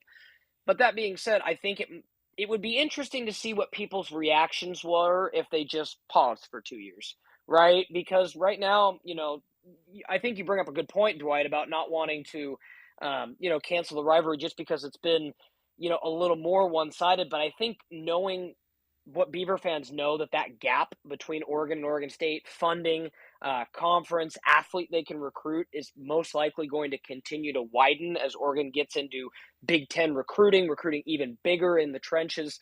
I just think it's a game that, like it is right now. I mean, we talked about it. Oregon State's, only won, 7 out of the last 10, right? So it's like, you look at that and while that's a decent number for kind of the quote underdog in the rivalry, I understand kind of both sides of where the fans are coming from. And me personally, as a fan who grew up with it, I kind of accepted that it would be gone when Oregon left for the Big Ten. So I'm kind of just like, I don't really have a strong opinion either way. But if there are going to be results like this, I'm not so sure it's fun for the fans. Yeah, I think you're probably correct there. Brendan Slaughter of Beaver's Edge and the Morning Show with Justin Myers joining us right now. I think the big thing now, Brendan, if you're the Beavers, is the Civil War. It came, it went, and unlike every other iteration of it, you have an entire full slate to look forward to for the rest of the year. So you can kind of wipe this taste out of your mouth. And you look at the schedule coming up, another home game against Purdue. Hey, I was at the game against the Ducks. I was wearing green, but I did pay attention. If I were going to the game, I would stripe out Reeser, right? Orange and black, find out what section you're in. I'm helping you guys out here, okay? But you can bounce back against Purdue team that looked terrible against Notre Dame. Colorado State on the schedule, they did not look good against Colorado. You look at the schedule, the back end there with Washington State and Boise State might get a little hairy, but there's still a lot of wins to be had. So I would hope that the coach and the team understands that this is just one game. There's still a lot of W's we can go get. Yeah, no, for sure. And it seemed to me like, like to your point, Chris, you don't have to sit on this until bowl selection or what have you, as previous years. So that part's definitely interesting. And you mentioned Purdue offers a unique opportunity to bounce back. But that being said, this is still a team that is, power five, power four, to quote, in the trenches, power four skill position talent. So it's not a team that Oregon State can walk in and think is just going to come into Reser Stadium. And I'm a big fan of quarterbacks, and Purdue has former Texas quarterback Hudson Card, and he's kind of been up and down, but I know he's a talented dude. So that's going to be a real interesting challenge for Oregon State to bounce back against a Power Four win, regardless of how good you are. Then you mentioned it, Colorado State. If you watch that game against Colorado, I don't think Colorado's very good, so that's a very winnable game. Nevada, same kind of thing. I think Nevada's down this year. UNLV, Cal, getting a little more intriguing as time goes on. Both those teams have kind of been solid this year, and maybe you got some more winnable games. San Jose State, Air Force, and then kind of the meat and the end of it. I was kind of mentioning with Justin this morning. I think at this point, Oregon State still needs to realize what's ahead of them, like you said, and realize that you can't drop any games against winnable teams if you're still looking to go bowling this season. Because while you're right, lots in front of them, there are still some teams that, if you're not prepared for, could sneak up on you. Yeah, I wanted to ask you about this too. Moving forward now, did the Beavers lose some players in this game that were healthy? And who's coming back that hasn't played yet? I know you got a couple that have not been able to play, I think are due back, right? Yeah, I mean, the biggest miss, there are a couple big misses this weekend. I mean, we talked about Olu Omatosho, the linebacker, last week. He dressed, and it looked like, he was going through warmups, but just didn't play. You talk about Oregon State not having a pass rush. He's a big part of that. So he was big. And then, go to the offensive line. Jacob Strand exited with an injury. They were obviously dealing with Van Wells, their center, who was out for that game. It's very likely that, we'll finally see Darius Clemens, who, again, the star, prized wide receiver addition in the offseason, the 4-star from Westview, who started his career at Michigan and won a national championship with the Wolverines last year. He brings great size, great speed, great everything. And last week was a game you probably could have used him. So from what I've heard, they're going to be getting a couple of those offensive linemen and Clemens back this next week. And, we'll kind of just see from there. But they've definitely, gotten a little dinged up these last couple of weeks. Brandon, and before we let you go, I find it interesting now because, you got the win over San Diego State. You didn't know it at the time, but that's going to be a conference game here in another year, right? Colorado State on the schedule, Boise State on the schedule. Those are also going to end up being conference game with the news over the weekend that those teams and Fresno State will be joining what would become the Pac-6 with some plenty more movement going around. I want to know two things from you. A, what's the vibe from Oregon State and Scott Barnes and the fact that the Pac-12 is maybe finding some footing? And then B, have you been hearing other names? Because I know that there's been rumors today that maybe Tulane and Memphis could be interested, Cal and Stanford coming back, and a couple others. And I want to know what you're hearing on that front. Yeah, the news from Scott Barnes was overwhelmingly positive, and I think you have to look at it in a vacuum, right? And we talked about it a little bit at Beaver's Edge leading up to the game. Is like, obviously your first choice would have been to get an invite to the Big 12, right? Like that was still what Oregon State, I think, was holding out hope for. Same with Washington State, right? But, despite reports, it was very, very clear that Big 12 Commissioner Brett Yormark really didn't value Oregon State and Washington State the way that they thought they were to be valued. And, it sounded like it was going to have to be Oregon State give up a lot of, the network assets and so are those things and get a very limited share to even entertain the thought of being in the Big 12. So I think that was just kind of a non-starter as time went on. And then you look to expansion, right? And, I gotta say, we've lived in this college football world now for this new world, I should say, for a few years. And I appreciate the Beavers starting to, hunt and not be the hunted, right? So it's like, there were a lot of people who were like, the Mountain West is going to blow up. Well, that's what happens, right? I mean, it's like Oregon State finally went on the offensive, went and got the best brands out of the Mountain West. And, I would still like to say that the UNLV would also be in that mix too. If it wasn't, if there weren't some kind of political maneuvering that would need to happen to separate UNLV and Nevada, which is a concern right now in that process. I think UNLV would have already been in for what Las Vegas brings. And then, Chris, as you mentioned, looking eastward, I'm a little more skeptical on Cal and Stanford because I think the ACC probably has them with some pretty ironclad agreements legally. If the ACC were to implode, with Clemson and Florida State winning their lawsuit, I think that could create the opening. But again, purely hypothetical on my part.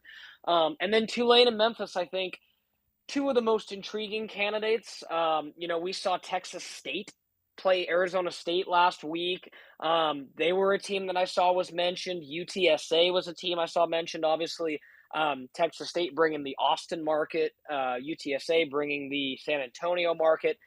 When you think about it on the surface, are some of those teams maybe a quote reach? And you're like, maybe, but then you think, you have to do what you have to do to build up this new conference and ultimately get to 8 teams. So I'm intrigued. I think Memphis is easily and far and away the biggest and best brand.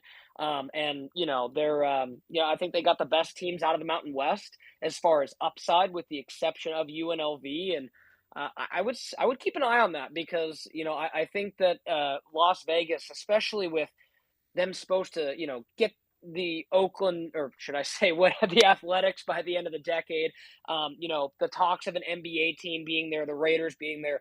I think Vegas is going to be a huge market. And if the Pac-12 in this case could get a foothold in there, I think that would be worthwhile. Yeah, absolutely. Dwight agrees with you. He's big on the UNLV thing. But Brendan, thanks as always. Listener, you know what to do. You can go over to Beaver's Edge, get all the information from there. He's always writing stuff up. He's down there at practice. And then he comes home, goes to bed, and wakes up bright and early because you're going to hear him tomorrow with Justin Myers, as always. Brendan, we appreciate your time. And it sounds like I might join you next week to return the favor, so I'm excited. Oh, yeah, man. It's going to be awesome. I appreciate you and Dwight. Have a good rest of your show, boys, and we'll talk soon. There you have it, Brendan Slaughter of. Is it fair for me to see Brendan Slaughter of Beaver's Edge? No, it's Brendan Slaughter of Rip City Radio and Beaver's Edge, okay? We want credit for it. You can't just, exactly. When you're doing good work, we want credit too, Brendan. All right, when we come back, some interesting NBA coach rankings came out. I don't really know who did this. It was NBA Central that tweeted it, but it's a little interesting little take. I want to get Dwight's thoughts on the NBA coaches. Chris Burkhardt here with the Godfather, Dwight James, on your home of the Blazers, Rip City Radio 620.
Welcome back into the Rip City Drive. Chris Burkhart here with the Godfather Dwight Janes. And, oh, man, Brendan talked about it, and you mentioned it too, but, like, you do have to worry about looking like you're running away if you decide to not do that game in the future, right? Yeah, yeah. If it's your decision not to play them, you're running away from them, in my opinion. I don't think you can do that. I don't think that's right. The game, first of all, the game means too much to the state. And you've been beaten worse than that by the Ducks. I mean, it's not like that's the worst loss in history to them.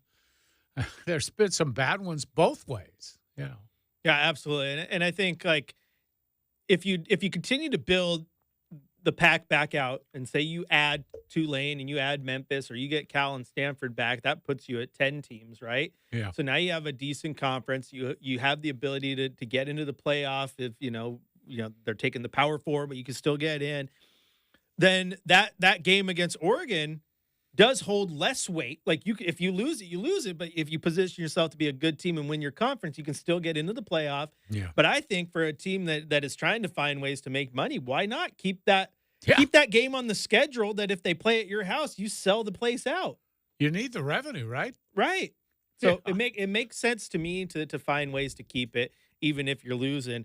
And then if you find those years where you catch Oregon on an off night or you're just playing better, and then you get what happened in Seattle on Saturday where Washington State goes in and takes down the Huskies, right? Mm-hmm. Everything's looking gravy for you. So I think you do end up keeping it. And again, for selfish reasons, outside of just being a Duck fan, like I don't want to keep it because, I get a guaranteed win every year because A, I don't think you do, but B, I want to keep it because, like you said, that game means a lot to people who grew up in this state, and I don't want it to go away. Yeah. I don't. So I hope they find a way. I also worry that if you drop it for a while, it makes it harder to get it back. I kind of think they'll get pretty used to not playing you, and pretty soon it'll just go away and be forgotten. Yeah, gives you an easy excuse, right? Yeah. And then your game against Portland State instead sounds mighty fine. Yeah. And then the Civil War is out of sight, out of mind, right? That's what it is. They'll just go play other teams in your conference. Yeah. They'll just keep right on playing Boise State, and then they'll be able to play Fresno once in a while. They might be afraid of Fresno State. They've had some problems beating those guys over the years. Yeah. But they'll play San Diego State and some of the other schools in that conference. You'll be able to play Portland State as long as there's not an outbreak of whooping cough. You see that? Wow. I thought whooping cough was gone. I thought it had been, sort of taken care of through all the vaccinations and everything over the years. I hadn't heard about it in a long time. Yeah, for those of you not in the know, Portland State was scheduled to play South Dakota over the weekend. Canceled the game because of an outbreak of whooping cough on the team. So, yeah. Team, staff, I guess. A lot of people had it. Highly contagious, not something to be messed around with. So, yeah. That you did what they had to do. And, it's not the COVID word, but we've dealt enough with, things spreading. I think people are extra cautious if there's some sort of something going around the team. Yeah. Like, it ain't worth it. And so, yeah, you had that. That was some weird news. Not a headline you see every day, and it was right in our own backyard. Now, to the topic at hand, though, I said we're going to talk about is the NBA coaching rankings. This was sent out by NBA Central on Twitter. One of a interesting little. I think CBS Sports. They tweeted it out. Let's hit that CBS Sports. You're right. It is from CBS Sports, ranking every NBA head coach for the 2024-2025 season. To no shock, Eric Spoelstra comes in at number 1. Trailblazers head coach Chauncey Billups ranked 25 out of 30. And then the one that kind of surprised me was Greg Popovich at 14. Looking at this list, what stands out to you in this NBA coach ranking? Well, what stands out to me is there are so many young coaches considered very good coaches. And you see them on that list from Nick Nurse, number 2, down to, I just think we have a great crop of young coaches now who don't have the resume that a Greg Popovich would have, but I think they're really good coaches. And I think Pop was great in his time, but I don't think he's maintained that status. I think the league has passed him by a little bit. Mm-hmm. I've always felt that. He won when he had great players. He hasn't done much since. It's been several years now that they haven't really had good teams.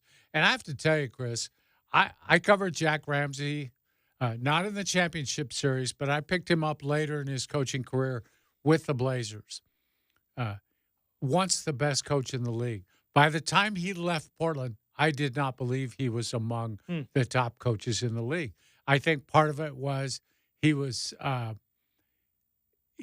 more resistant to changing with the times as he got older. He wasn't willing to do some things, and I think especially the defensive end of the court, he was kind of resistant to change on that when other people were getting more into double teaming and doing, just different kind of things defensively.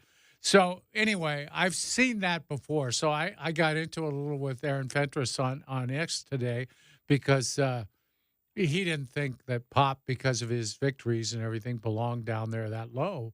But my question to him was, okay, who above him would you replace? And there's some pretty good coaches ahead of him in that ballot. Well, I mean, it's ranking the coaches going into the season. It's not ranking the coaches based on their pedigree and what they've done in the past and how they stand up in the hierarchy then. And that makes sense to me. Yeah, and I don't think rings has a lot to do with it. Rings has a lot more to do with who's on your team. And there have been some coaches who are not great coaches who've won rings. Yeah. I think it's just getting the most out of the players you have. Yeah. You look at a team like Oklahoma City. That's a well-coached team. Mark I'm sorry. Dagnall's great. Yes, he hasn't won a ring yet, but that team is really well coached. I mean, so was Minnesota last year, right? Exactly. With Chris Finch, you look at some of the names above Pop. Like, okay, Mike Brown, turned around the Kings, kind of turned around his coaching career in the last few years. He has. Him above Pop, maybe there's a debate there, but he's right. He's a first name above him. Chris Finch, I think I put him above Pop right now. Joe Mazzulla above Pop. Tom Thibodeau, maybe he's riding on his name a little bit, but the Knicks are incredible with him. Yes. So he's doing a really good job, right? Made a big difference with the Knicks. Budenholzer, he did real good in Milwaukee, and now he has to, right the Sun ship. But Ime, Will Hardy in Utah, people rave about Will Hardy. Right. And then again, Dagnall, Tyronn Lue, who I think's super good. I think he's really Some of really those good. guys, by the way, that you mentioned are Pop disciples. Right. Several of them actually are. You got Rick Carlisle, who is one of the great coaches. You talk about Pop losing it. Steve Kerr might be one. He's starting to get out-coached now and then. We'll talk about that later, though, because we got to go to break. Hour number 3 of the Rip City Drive coming up in just a few minutes.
It is 5 o'clock here in the Rose City. Plenty of sports news to get to. We're going to talk a little NFL here, where the Miami Dolphins reached out to the Ravens practice squad to shore up their quarterback woes, signing veteran Tyler Huntley to a deal. Hopefully he can get in there and help them, because Tua Tagovailoa, his status is still unknown. The team has said they have not planned to put him on IR yet, but it is still cloudy as to when or if he will return anytime soon. In Carolina, the Panthers benched former number 1 overall pick Bryce Young in favor of Andy Dalton. That's right, of Cincinnati Bengal fame. That's right. He's still in the league, guys, and now he's starting for the Panthers this week against the Raiders. And, of course, in college football news, the Ducks went into Reser Stadium on Saturday to pick up the 49-14 victory over the Beavers. Hour number 3 of the drive starts now.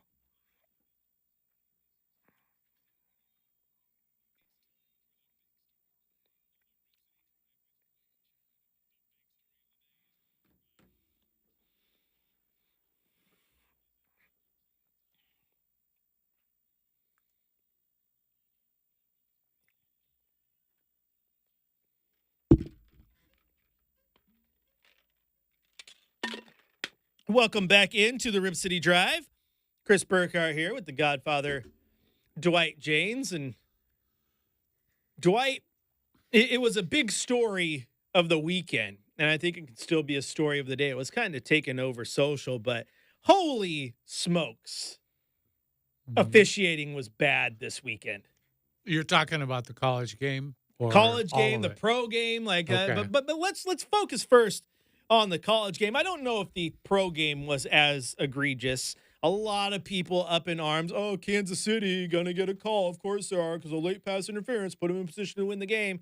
I mean, the dude climbed up his back and hit him. Like, it was blatant. It was a pass interference. And don't give me the whole, oh, you can't call that in that situation. Absolutely you can, because it's a penalty. And if you're no penalties except with less than 2 minutes to play, then it's a free-for-all, guys, because they're not going to call it in that situation. That's dumb. That one, I think, was a PI. However, there is some nonsense, man, when it comes to protecting the quarterback right now. Oh, man. You're not kidding. That's where my eyes go to. You had the situation in the LSU South Carolina game where the ball was picked off in the end zone, and it was a pick six. It was going to seal the game, and then they call an illegal blindside block because why? Like, it was maybe letter of the law blindside, but it was 2 hands to the shoulder as the quarterback's running. It wasn't targeted. It wasn't excessive. Right. It was just a legit block. And to me, it's not really blindside if it's just because the quarterback's head is looking left instead of right. Right. It wasn't anything dangerous. It was not. Quarterback, good on you for the Oscar, because you sold it and you got the flag. But that one impacted the game. In Indiana versus UCLA, I showed you this clip for the game, so you didn't see it. The defensive end sacked the quarterback, and they called roughing the passer. I'll never understand roughing the passer when the guy doesn't pass the ball. He didn't throw. It was a legit sack. There was no crown of the helmet. There was no contact above the shoulders. It was a perfect form tackle. Put him down. He didn't even put him down with force, which they tend to call. It was a straight sack, roughing the passer. And then if you watch the Civil War over the weekend, you saw the call that went against the Ducks where they called roughing the passer and then reviewed it for targeting. And there was obviously no targeting, but they still kept the roughing the passer call, despite the fact that it was a 100% clean hit. We didn't ask Brendan about it, but he probably would have said, yeah, that was a clean hit. I got to admit it. Yeah. But no, 15-yard penalty, and impacts the game. Egregious that this happens. Yeah, I don't know what's going on with that, but they are really trying to be protective of the quarterback. And they're doing it to the point where it doesn't even make any sense. They're way overboard. The whole targeting thing, too, is beginning to bother me because it seems to me the offensive guy is facilitating the targeting as much as the defender is. He's ducking his head into the hit, right? Don't you see that? I cannot stand a targeting call when a defender gets in what I would consider a legal tackling position, but then the ball carrier all of a sudden changes his center of gravity and lowers his helmet. Yeah. Almost helps initiate that contact. Right. But the defender gets nabbed with targeting when that helmet wasn't there 2 seconds ago where his helmet was. Like but no, it's targeting. I don't like that at all. People see all these things different than I do. I've seen the hit now that caused the concussion for Tua, okay? What I keep hearing is Tua took a really bad shot to the head. Tua initiated that. He hit the defender right in the chest. It's not like that guy had a sitting duck there and took a shot at Tua's head. Tua caused that. If he keeps his head up like he should, it wouldn't have happened. They would have been chest to chest. I don't think it would have been helmet to helmet at all. And I don't know. These things don't make sense to me. You have to understand what the offensive guy is doing. They're still ducking their heads, and then they want the targeting call. Right. It's weird. And it's not targeting an NFL. I understand that. It's just the way people describe it. Yes. As if Tua wasn't responsible for that hit. He was totally responsible for it. He ducked his head right into the guy. And, I don't want to be harsh on the guy. Look, he may never play football again. I don't know. But that was his fault. Yeah, and granted, there have been times where the quarterback still gets hurt when doing so, but that's why they have the built-in slide to give yourself up and not get hit to avoid that type of situation. But also at the same time, the part that irritates me is they train some of these guys more often to slide to avoid the hit rather than train them to how to absorb the hit properly. Right. So there's just so much going on, but the uber aggressive and just out there roughing the passer calls this past weekend just had me legit scratching my head because they impacted multiple games and they were all the wrong calls. Well, how about this in the college game? Could we cut back on the reviews just a little bit? Do we have to review every freaking play? I think I texted my buddy last weekend, not even this past weekend, 2 weekends ago, where I was like, this current review is under review. Yeah. like that's how it feels like. And it's like, hey, can you at least just put a review station on each end of the field? Like at the game on Saturday, the Oregon State goes down, gets called a touchdown, but the quarterback stepped out. So after review, they turned it back. But that happened in what was the south end zone. Yeah. But the review station was on the 15-yard line in the north end zone. So he had to run all the way down there? Sure, this play is under review, and we all watch as the white hat runs 80 yards to go put his head into the little canister to review the play. Man. And it's just like you have a replay center for a reason. Don't you think? You'd be like, hey, no need to run 80 yards, Dwight. He stepped out. Ball should be placed at the half-yard line. Thanks, Chris. I'll take care of that. Like, there you go. Done. Perfect. The reviews are wild. And the annoying part to me is like you miss some of these calls and they were quite obvious in real time. Like you missed the play on the touchdown. He stepped out of bounds. It was clear. There was another play there where I can't remember who caught it for Oregon State, but they originally said it was an incomplete pass, and then they reviewed it, said he caught it. I mean, I was sitting up in the upper deck, and I was like, they said that was incomplete. I'm pretty sure he caught that ball. Yeah. Like, and lo and behold, he did. Well, I think what they ought to do, too, is in the colleges, go to the pro thing, give them a challenge, one challenge in each half or 2 per game or whatever you want to do so that you don't have to review everything. Just review when they challenge, and that's it. Everything else, let it lie the way it was called. Heck with it. Yeah. And that, you know what? Put some of the responsibility on the coach to take the risk and make the call. And, right. Like I said, maybe give them some more challenges, but it's not literally challenging every single play. And I also think, Dwight, that if a challenge is going to be an acceptable thing, then any play should be able to be overturned under review, right? Yeah. So when I go in and I review that targeting, I should be able to say, okay, that also wasn't roughing the passer. Exactly. Let's be honest. Exactly. 4th down or whatever it is. Like, see, they finally in the NBA this year, they've changed the rule. They just announced it last week. You remember how they could look at the replay of an out of bounds But if there was a foul that caused the out of bounds to be different, they couldn't call the foul. All they could do is just give you the ball out of bounds. Now, if they see a foul during that replay, they can call that foul, which is about time. Right. I mean, the whole idea of replay is to get it right.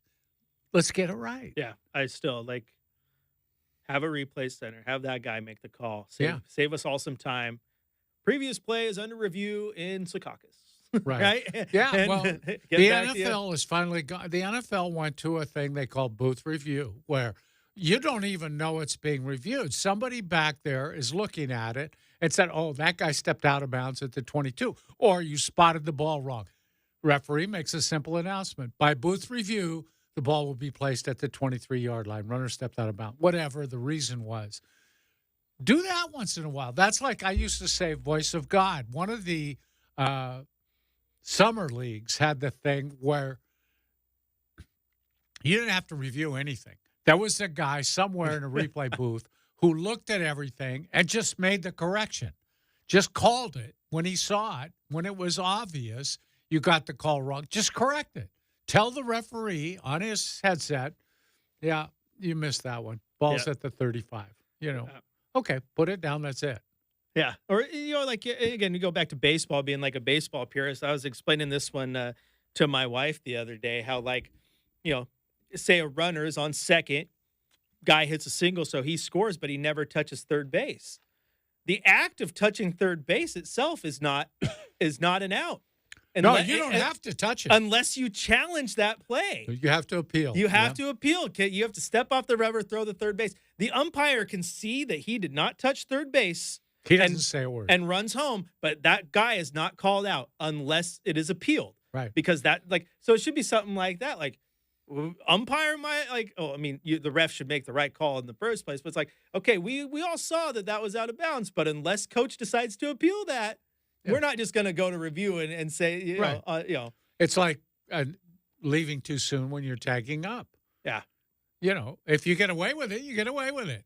That's kind of the way it works. If you leave too soon, absolutely, and they don't appeal at the base, well, that's funny you say that, because I was doing a big deep dive on that the other day, trying to look into the rules, and even I was a little surprised because most people think that you leave on the catch. It's not the catch. It is you get to leave as soon as the ball is touched by an opposing player. Right. So if a guy dives and slams it up into the air as he dives, and you leave, and then the guy catches it, you're still legal because you left before the catch, but you left when an opposing player touched it. I looked at that when I was a kid because I thought, hey, we could have our left fielder juggle the ball all the way to the infield. Then, see, as long as he didn't catch it, he could just juggle it all the way from his glove hand to his bare hand. Didn't catch it, the guy could never tag up and score. That wouldn't work, though. As soon as you touch it. Guys like you are why they have infield fly rules. I'm a known take advantage of the rules guy. I love it. Yeah. If you ain't cheating, you ain't trying, guys. That's what they say. You just made me snort. Good job. I just snorted on air just for you. Chris Burghardt here at the Godfather, Dwight James to my left on your home of the Blazers, River City Radio 620.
Welcome back into the Rip City Drive. Chris Burkhardt here filling in for Chad Doing. He's probably out on, I would say he's probably out on hole 32 of 36, but knowing him, he was probably started at 6. He was done by, 3. He's probably just eating and snacking and having a good time now.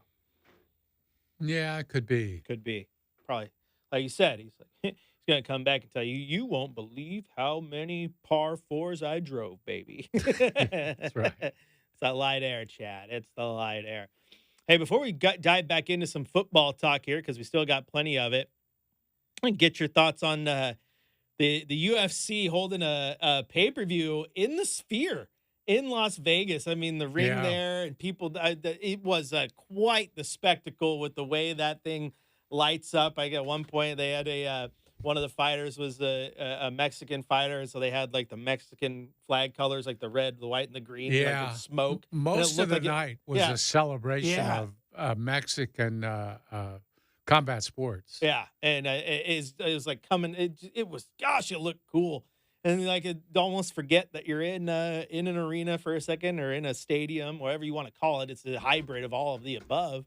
It's kind of like soaring over California at Disneyland there, and it's just fully immersive, man. It's something else, and more events have started to go to this, and heck, the Sphere type atmosphere might be the future of live sports, Dwight. It might be. It's funny, though, because I was tracking the Sphere for when, the very start of the construction and everything, and I read all about it ahead of time. They said when they built it, there's not going to be any sports in here. It's not being built for sports. It's an entertainment venue. And so I was quite surprised. And I know Dana White of the UFC had to pay a lot of money to be in that thing. And they made out really well, from what I understand, between the live crowd and the pay-per-view. Right. It worked out real well for them. But it would be interesting to see if anything else is in there or in similar venues around the country. Yeah, I know that I've heard other cities around the world wanting to build a Sphere. I think London is one of them. Yeah, I think the guys who built it are looking to expand it into other cities. What a tourist attraction that would be. Right. I mean, taking in a concert there would just be surreal. I mean, could we use one of those somewhere around Portland? Here's the thing, Dwight. You have one, and it's collecting dust. It's there at OMSI. Oh, yeah, the Omnimax. Omnimax. Bring it back. They took that thing away a long time ago. I didn't even know they took it away until I went in, and I was with my kids at OMSI a few years back. I'm like, oh, they're playing a movie on butterflies. Let's go watch it. Yeah. And you go in, and I'm like, that's just a regular movie screen. Like, they're not using They're not using the whole bubble anymore. Oh, my. I'm like, what's going on here? That thing was so unique and cool as a kid. Yeah, I remember seeing something about it was something about the stars and the sky. Oh, I saw plenty of astronomical ones there. Yeah, all about astronomy. Oh yeah, I think one of the very first ones was on beavers, and it was the coolest video in there. Surround sound. All I remember you'd sit in there like with speakers here, and they'd light them up, and you could gosh, like it was such a cool. And that thing's been gone for like years now. Like, really? It was like 2014 or 2015. I had no idea. What a waste that is. Here's the thing.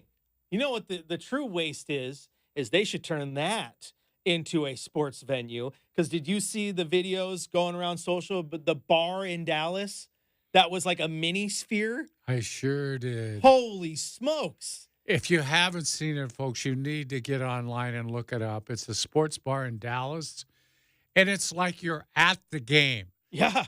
It's like you have a seat, would you say field level behind the goal? The one video showed it. There's post. Another one that the camera looks like it's on like the 50-yard line. Right. There's another video of it, Dwight, that and you would know because you've gone to these, but this is people in that bar watching the U.S. Open, and the bar is right behind the court, and it looks like they're in the stadium. Wow. Like the camera's from what would be a seat, and so people are paying good money for this bar. I think there's one in Los Angeles too. I don't know how you pronounce it. Oh, there is, really? Yeah, because this tweet from the Michigan game is from, I don't know how you say it, Cosm, because it's COSM, Dallas, and then there's one in Los Angeles, and the Los Angeles one has the U.S. Open. The one in Los Angeles also showing like the USC game against LSU. But it does. It looks like you're in the. I Yeah. kid you not. When I saw this on social, I thought it was a video from inside the stadium, like a helmet I cam did or too. something. No, it was a bar. So you know what? That screen is huge, by the way. It is, and it goes all the way up above you, so Yeah. you get full like 360-degree view almost. I mean, it's insanity. So that's what they should do. You already got the big full immersion above you to your left and your right there at the OmniMax Theater. Open that bubble up and play football games on that. I mean, Wow. if you charge $10 a pop for people who couldn't make it down to Reeser but wanted to watch the Civil War as if Oh, they were yeah. sick, I would go watch it there in a minute. Yeah, and it would really be good here in the fall and winter where you didn't want to brave the elements, but you wanted to feel like you were at the game. Yeah. And you got tableside service. It's nice and warm. You're inside. Yes. But you're getting the whole experience of being at the game. It looks exactly like you're at the game. Yeah. And It's they're always- amazing. There's a couple different nice theaters around town where you get that type of service. I think what Studio One, I think was the name of it. It's one down there on Powell. Dwight, that you go in and you sit on your chair. I was sitting in a recliner Yeah. at the movie theater, but then before the movie starts, they come in like drinks, popcorn, ordered a couple beers and brought them to me. And it's like, yeah, do that, but a sports venue. Yeah, these guys are onto something, and people are paying good money. So you have the stadium already, and bigger than those two little bars right there at OMSI. Open that bad boy up. You know, and it costs a lot of money to get into those, right? Yes. Yeah, I've heard that some people say that it costs about as much as the ticket to the game, but Yeah. you know. But you can't get to the game. You know, Yeah. you're in a different area, different locale. But think about that. That was in Dallas, and they were playing the Michigan-Texas game at the They time, were, so people yeah. weren't in Michigan, which was, a couple states away. If the one in Los Angeles showing the U.S. Open, that's obviously they're not there. A USC game in Las Vegas, they're obviously not there. So you're going to get people to tune Wow. in. I think they're on to something. This might be the future of sports bars, man. And if so, sign me up. That's an expensive build, though, I bet. The size of that screen and the electronics to do it, they must have to put a camera in those venues somehow Yeah. to get that sort of view, right? Oh, they have to. So it's set up. It's set up somehow. I don't know how they're Yeah, doing and then it, bounce it off a satellite, but yeah. I would assume. All I know is, look these tweets up. It's pretty insane. So I said to get your thoughts on that. Yeah, open back up the big dome at OMSI, man. Be more than Well, more than just walking in and watching Laser Floyd.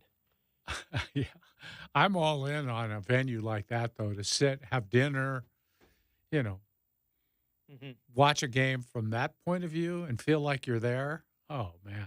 And I'm sure people are sitting there yelling and screaming at the screen Yeah. as if they're at the game, Oh, which yeah. always amuses me. Well, the thing- they do that in sports bars, too. They clap and yell. And Yeah, and the thing is, because of the way it's built with that full immersion, right? Because like you said, it felt like you were there. Now, I remember the Oregon-Ohio State national championship game Mhm. that they played the game at a movie theater in Beaverton. And I went out to that for work to cover it and was in the arena filming fans. Yeah. And fans were cheering and yelling at the screen like it was the game, but it was just the game broadcast like you'd see on TV. Right. This wasn't the game broadcast. This was an in-arena, Right. in-stadium feed that made you feel like you were at the game. Mm-hmm. Wholly unique. Point of view, POV. Uh-huh. Yeah. And let me tell you what, the national championship game at the theater that was just showing a glorified version of the broadcast was sold out and packed. So you'd be able to find something for this. Well, I man. came up in that era of pay-per-view where it was pay-per-view in theaters and like the Portland Expo Center. I think I saw it was one of the, might have been Hearns and Leonard at the Expo Center. But that was cool because you couldn't see it on television. So you had to buy a ticket. You went out there, but you had a good view. They had good cameras. They did have play-by-play and all that. So it was fun to watch in those days. Yeah. Because you couldn't get it on your TV. That's They held you ransom on that. Yeah. It was like $25 or $30 in those days, a lot of money. Yeah. I remember it back in, before you got pampered by the WWE network and had to pay for pay-per-views. Oh, yeah. I never once bought them until I bought the network. I'm like, $10 a month? Heck yeah, I'm watching WrestleMania. So Oh man, I'm just saying this is something else. This is cool. I kind of want to go to Dallas or Los Angeles just to see this bar firsthand because Yeah. If I get to LA, and I think I'm going to be there in the spring, I'm finding that place. you're gonna have Yeah, to I look got to find it. up. All right, let's talk a little NFL here, Dwight. It'd be fun to go watch an NFL game in that dome or the Cosm, whatever they call it. All I know, it's cool. Okay, and it got a couple teams that are out here making some noise right now on Monday Night Football. You got the Falcons and the Eagles going at it. 9 minutes left in the first, and it's still 0-0. But the Eagles looking to improve to 2-0 on the season. And you look at a couple teams right now: the Bills, Dwight, 2-0; the Saints, 2-0; the Buccaneers, 2-0; the Vikings, 2-0; the Seahawks we talked about earlier; the Chargers. Handful of teams there. Are there any surprises to you? The Steelers, another one, right now in the 2-0 ranks that you think are not pretenders, like they're not a lucky 2-0. You think they might be onto something? Good question. I think the Steelers are the Steelers. I don't think they're going to be a team that's going to be a factor in getting to the Super Bowl. I think they'll probably get in the playoffs because they usually do. I'm not high on them. They can't score. They haven't been able to score with regularity. People are excited about Fields. I don't know how long that's going to last. We'll see. As far as the other teams, I think you're missing one. huh? I think you're missing Who one. am I missing? I think you're missing the Saints. Kubiak has that offense churning, man. They destroyed the Cowboys. They're going to be a factor. Yeah. Because I think Carr's a good quarterback. I think he always has been. He's been stuck on some teams that weren't real good. But now he's got an offensive coordinator and knows what he's doing. They're using West Coast offense principles, and that team's going to be tough to stop. I think so. I think they're looking good. If Kamara stays healthy, a good running back, always has been, if healthy, they're going to be tough because their defense is good. Yeah. I think the Bucks too, man. 2-0, get a win over the Lions. That's big. I'm sure. I like Baker, so I'm happy. I was going to say, I'm sure the Browns right now are going, God, I'd rather have him here still than Deshaun, who looks just washed and weathered. Yeah, like Baker. I'm with you. I like the fact that Baker. I don't know if he got a fair shake with the fans and the way things were run in Cleveland. Then he bounces around, does the Carolina, LA thing, has a good game for the Rams, and then goes to the Bucks. And they're like, it is what it is. He's a good little quarterback since, to replace Tom Brady now that he's gone. And he's been good for him. He's definitely resurrected that career. And you're right. I'm rooting for it. I like the fact that the Bucks are 2-0. But those two right there are the teams that are standing out to me. Like the Bills being 2-0. Yeah, so they're a good team. They're a contender. The Chiefs, yeah, exactly. On the other side of that, a couple teams who are 0-2 and should probably be worried about it, right? So the Panthers are 0-2, but they're terrible. The Giants are 0-2, and they're also even worse. Yeah, they're also terrible. I don't know if the Titans expected to be 0-2, but also they're starting Will Levis, and they are in the post-Derrick Henry era. They're bad. However, Dwight, I don't think anyone expected the Ravens to be 0-2. That one is a little bit shocking. The Rams to be 0-2. Right. The Bengals to be 0-2. Of those three teams, the Jags even 0-2 because with Trevor Lawrence being paid so much money. Yeah. Who is on the whoa? If they don't get it fixed quickly, the season might already be done alert. Okay, well, first of all, I can excuse the Rams to a degree because of they have been decimated by injuries. Yeah, Cooper Kupp, possible extensive injury, going to miss substantial time, still might be placed on IR, I believe was the update today. So that one's hurting them big time. Yeah, they lost both of their quality receivers already. And then, I don't know what's going on with Lawrence and that team. They have a quality coach and a quality quarterback, and they're not playing like it. Something's going on down there. I don't know how they pull out. Of all the teams you mentioned, Baltimore's going to be fine. Yeah. I feel like they're going to be fine. And Cincinnati's probably going to be fine, too, as long as Joe Burrow stays healthy. They'll get T. Higgins back. They need him. They'll be okay. Because they can play the Chiefs. They know that. Yeah. They match up so well with the Chiefs. Yeah, I think you're right. I think Baltimore is just, they're licking their wounds. They didn't expect to come out here and, lose to the Raiders and Gardner Minshew, right? They didn't How expect does that happen? And then again, you look at the Bengals, it's easy to say, they're 0-2, but they literally played the Chiefs down to the final whistle, as did the Ravens, honestly. It was they would have won had, the dude's shoe size been a half a shoe size smaller, right? Right. So those two teams, they're gonna bounce back, and then so then you get the 2-0 Steelers. They're still gonna be good, but they're gonna have to contend with that. The Rams totally. So I think you're right. I think it's the Jags. Like if you don't get a win soon, you might be really figuring it out because you're circling the drain a little too fast with a quarterback that's really going to handicap you on getting out of that situation. So what do you think about the Seahawks, Chris? I think the Seahawks are interesting. I think they're a scary team. They are the Steelers of my division in the fact that you take away their coach, you take away the face of their franchise, and for some reason they go out there and they just play consistent football. And they're doing exactly what they needed to do, and that's taking advantage of, the cold start and the injuries of the Rams, a cold start by the 49ers, and you take advantage and you grab those 2 quick games early in the year. So now you go out and you drop one to San Francisco or you drop one to Arizona. You still have positioned yourself to make some noise. To me, that's a team. I still think Arizona might be like maybe another year away from really being a contender for the division. If Kyler plays the way he's playing right now and they continue to build with Marvin Harrison. But I look at the Seahawks and the way they match up, the way they built their offensive weapons, the way Geno's playing, and that's a team that on the right night they can beat a team like the Niners, who are the favorite to win that division, right? And a favorite to go to the Super Bowl. So I think what the Seahawks are doing right now is incredible. And if Geno can keep playing and Metcalf can still continue to play like one of the better receivers in the league, that they're going to continue to win games. This is a team to me that I don't think they win the division, but they're definitely in the race for getting into the playoffs without a doubt. Yeah, I think so. So, and that's great. Like I said, you consider losing Pete Carroll, you lose Russell Wilson, you lose the face of everything, and for some reason you still have an identity there, and you're playing Seahawk football. Like I said, it reminds me of the Steelers, man.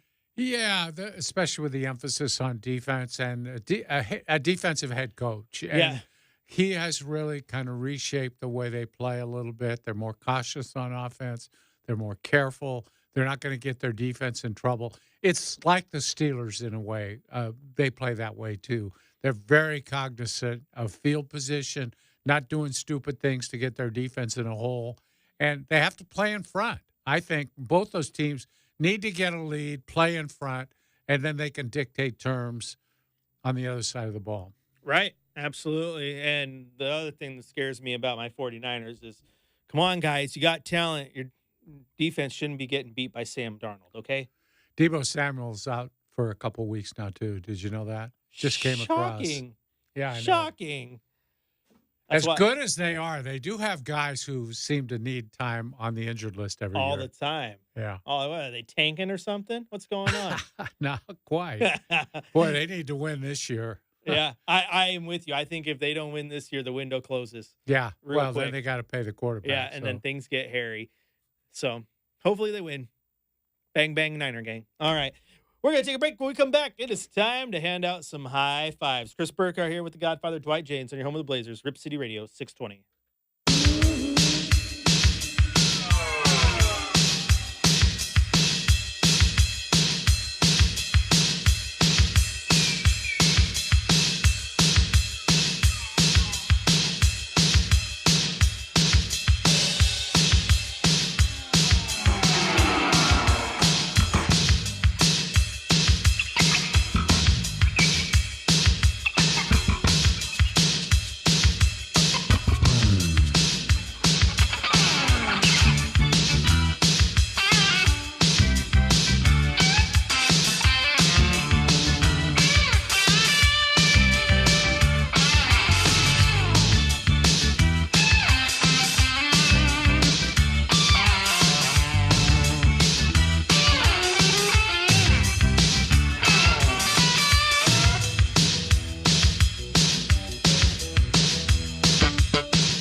Welcome back into the Riv City Drive, where Dwight and I have grand ideas of things we want to bring around the city of Portland to enhance our sports viewing pleasure.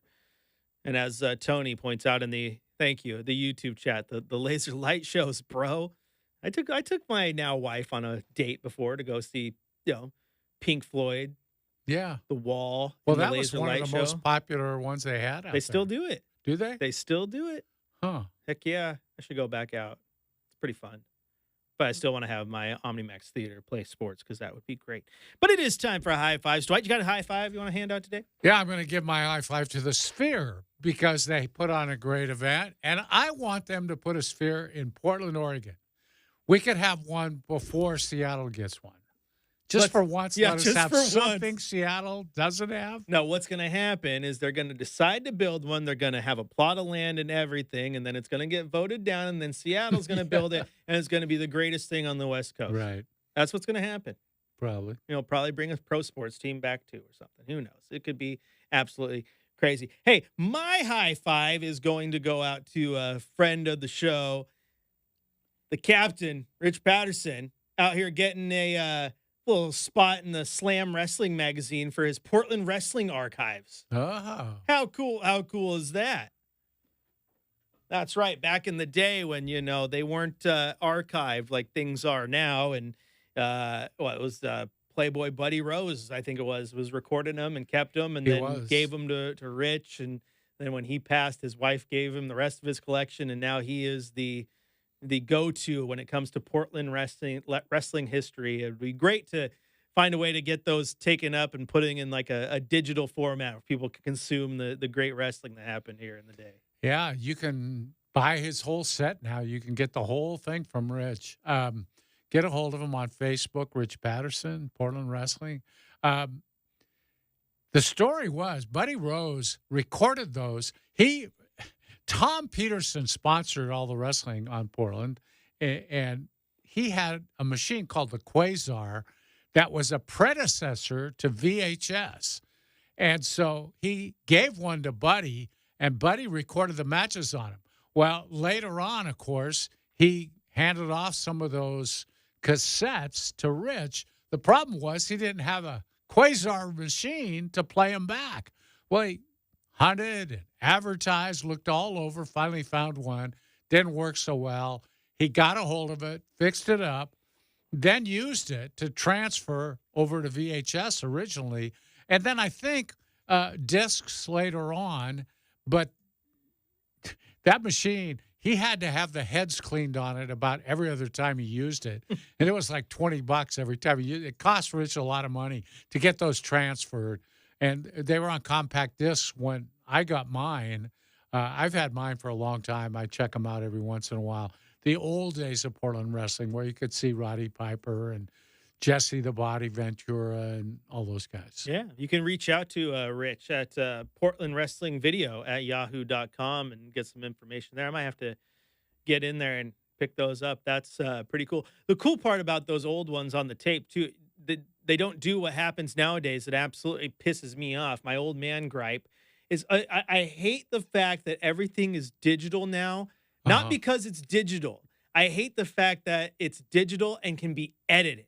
And so you can watch something live and there can be an error or a gaffe or something, but nope, they take it out for the edited version that they send back out to you for the public, and you cannot find the unedited versions that had any of this old stuff in it. And I just like to watch the things as they happened. And if there was a gaffe that was funny or something that, I just like to see it as it was intended, not the way that it is now edited for the current eye. I like that. I don't like revising all the stuff. Have a revised version for you to watch. It's like a director's cut almost, but still have me be able to go watch the old versions. Well, the good thing about Rich's recordings is it includes usually the whole show, so you see even the old commercials a lot of times, and the interviews, which are always the best part of wrestling. The promos where a guy's putting someone over or himself over, and those guys we had in Portland some of the best interviews of all time.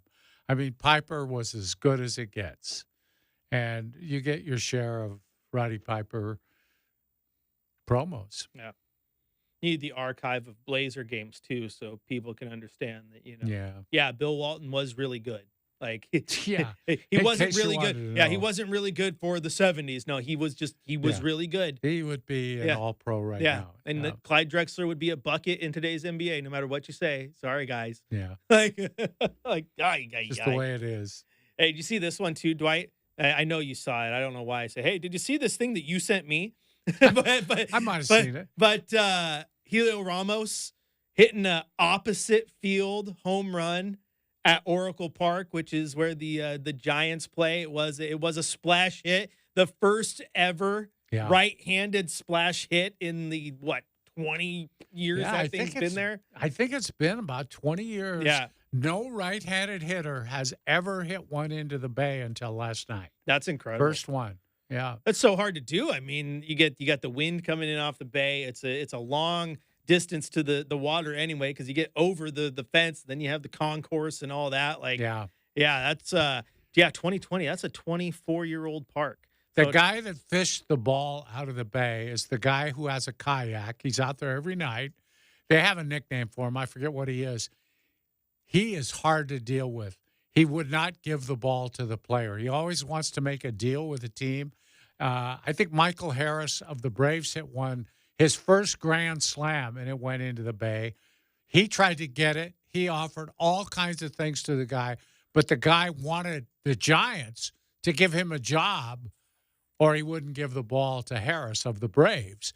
Now, this time, I don't know what was offered to the guy, but he wouldn't give the Giants player this ball. Bro, you're a grown adult. What are you doing? Yeah, I know. What do you plan to do with that baseball? See, there's something about baseball that just makes my inner adult turn into a kid. Yeah. So if I were out there in a kayak and I caught a home run ball and that player wanted it, I'd be like, yes. Yeah, absolutely. Give me a handshake and a photo, dude. Well, and they're willing to probably give you season tickets for next year. You're willing to get something. Autographed jersey. There's all kinds of things you can trade out for it. You're willing to get something. I just don't have to hardball them like Right. They give you your money's worth. Like a donkey. That's just, come on, dude. I don't like that. Well, how about the guy that caught Aaron Judge's home run ball? He thought he was going to get a lot of money too. But right. He didn't make out as well as he thought he would. Yeah, that one's, well, it might not be as historic with the pace that Aaron Judge is on nowadays. He might break all sorts of home run records. I don't know if he's going to make it. He went about, what did he go, 15, 20 games without hitting one? But I mean, may not make it this year, but I don't know if that pace is going anywhere anytime soon. Yeah. He's an absolute freak.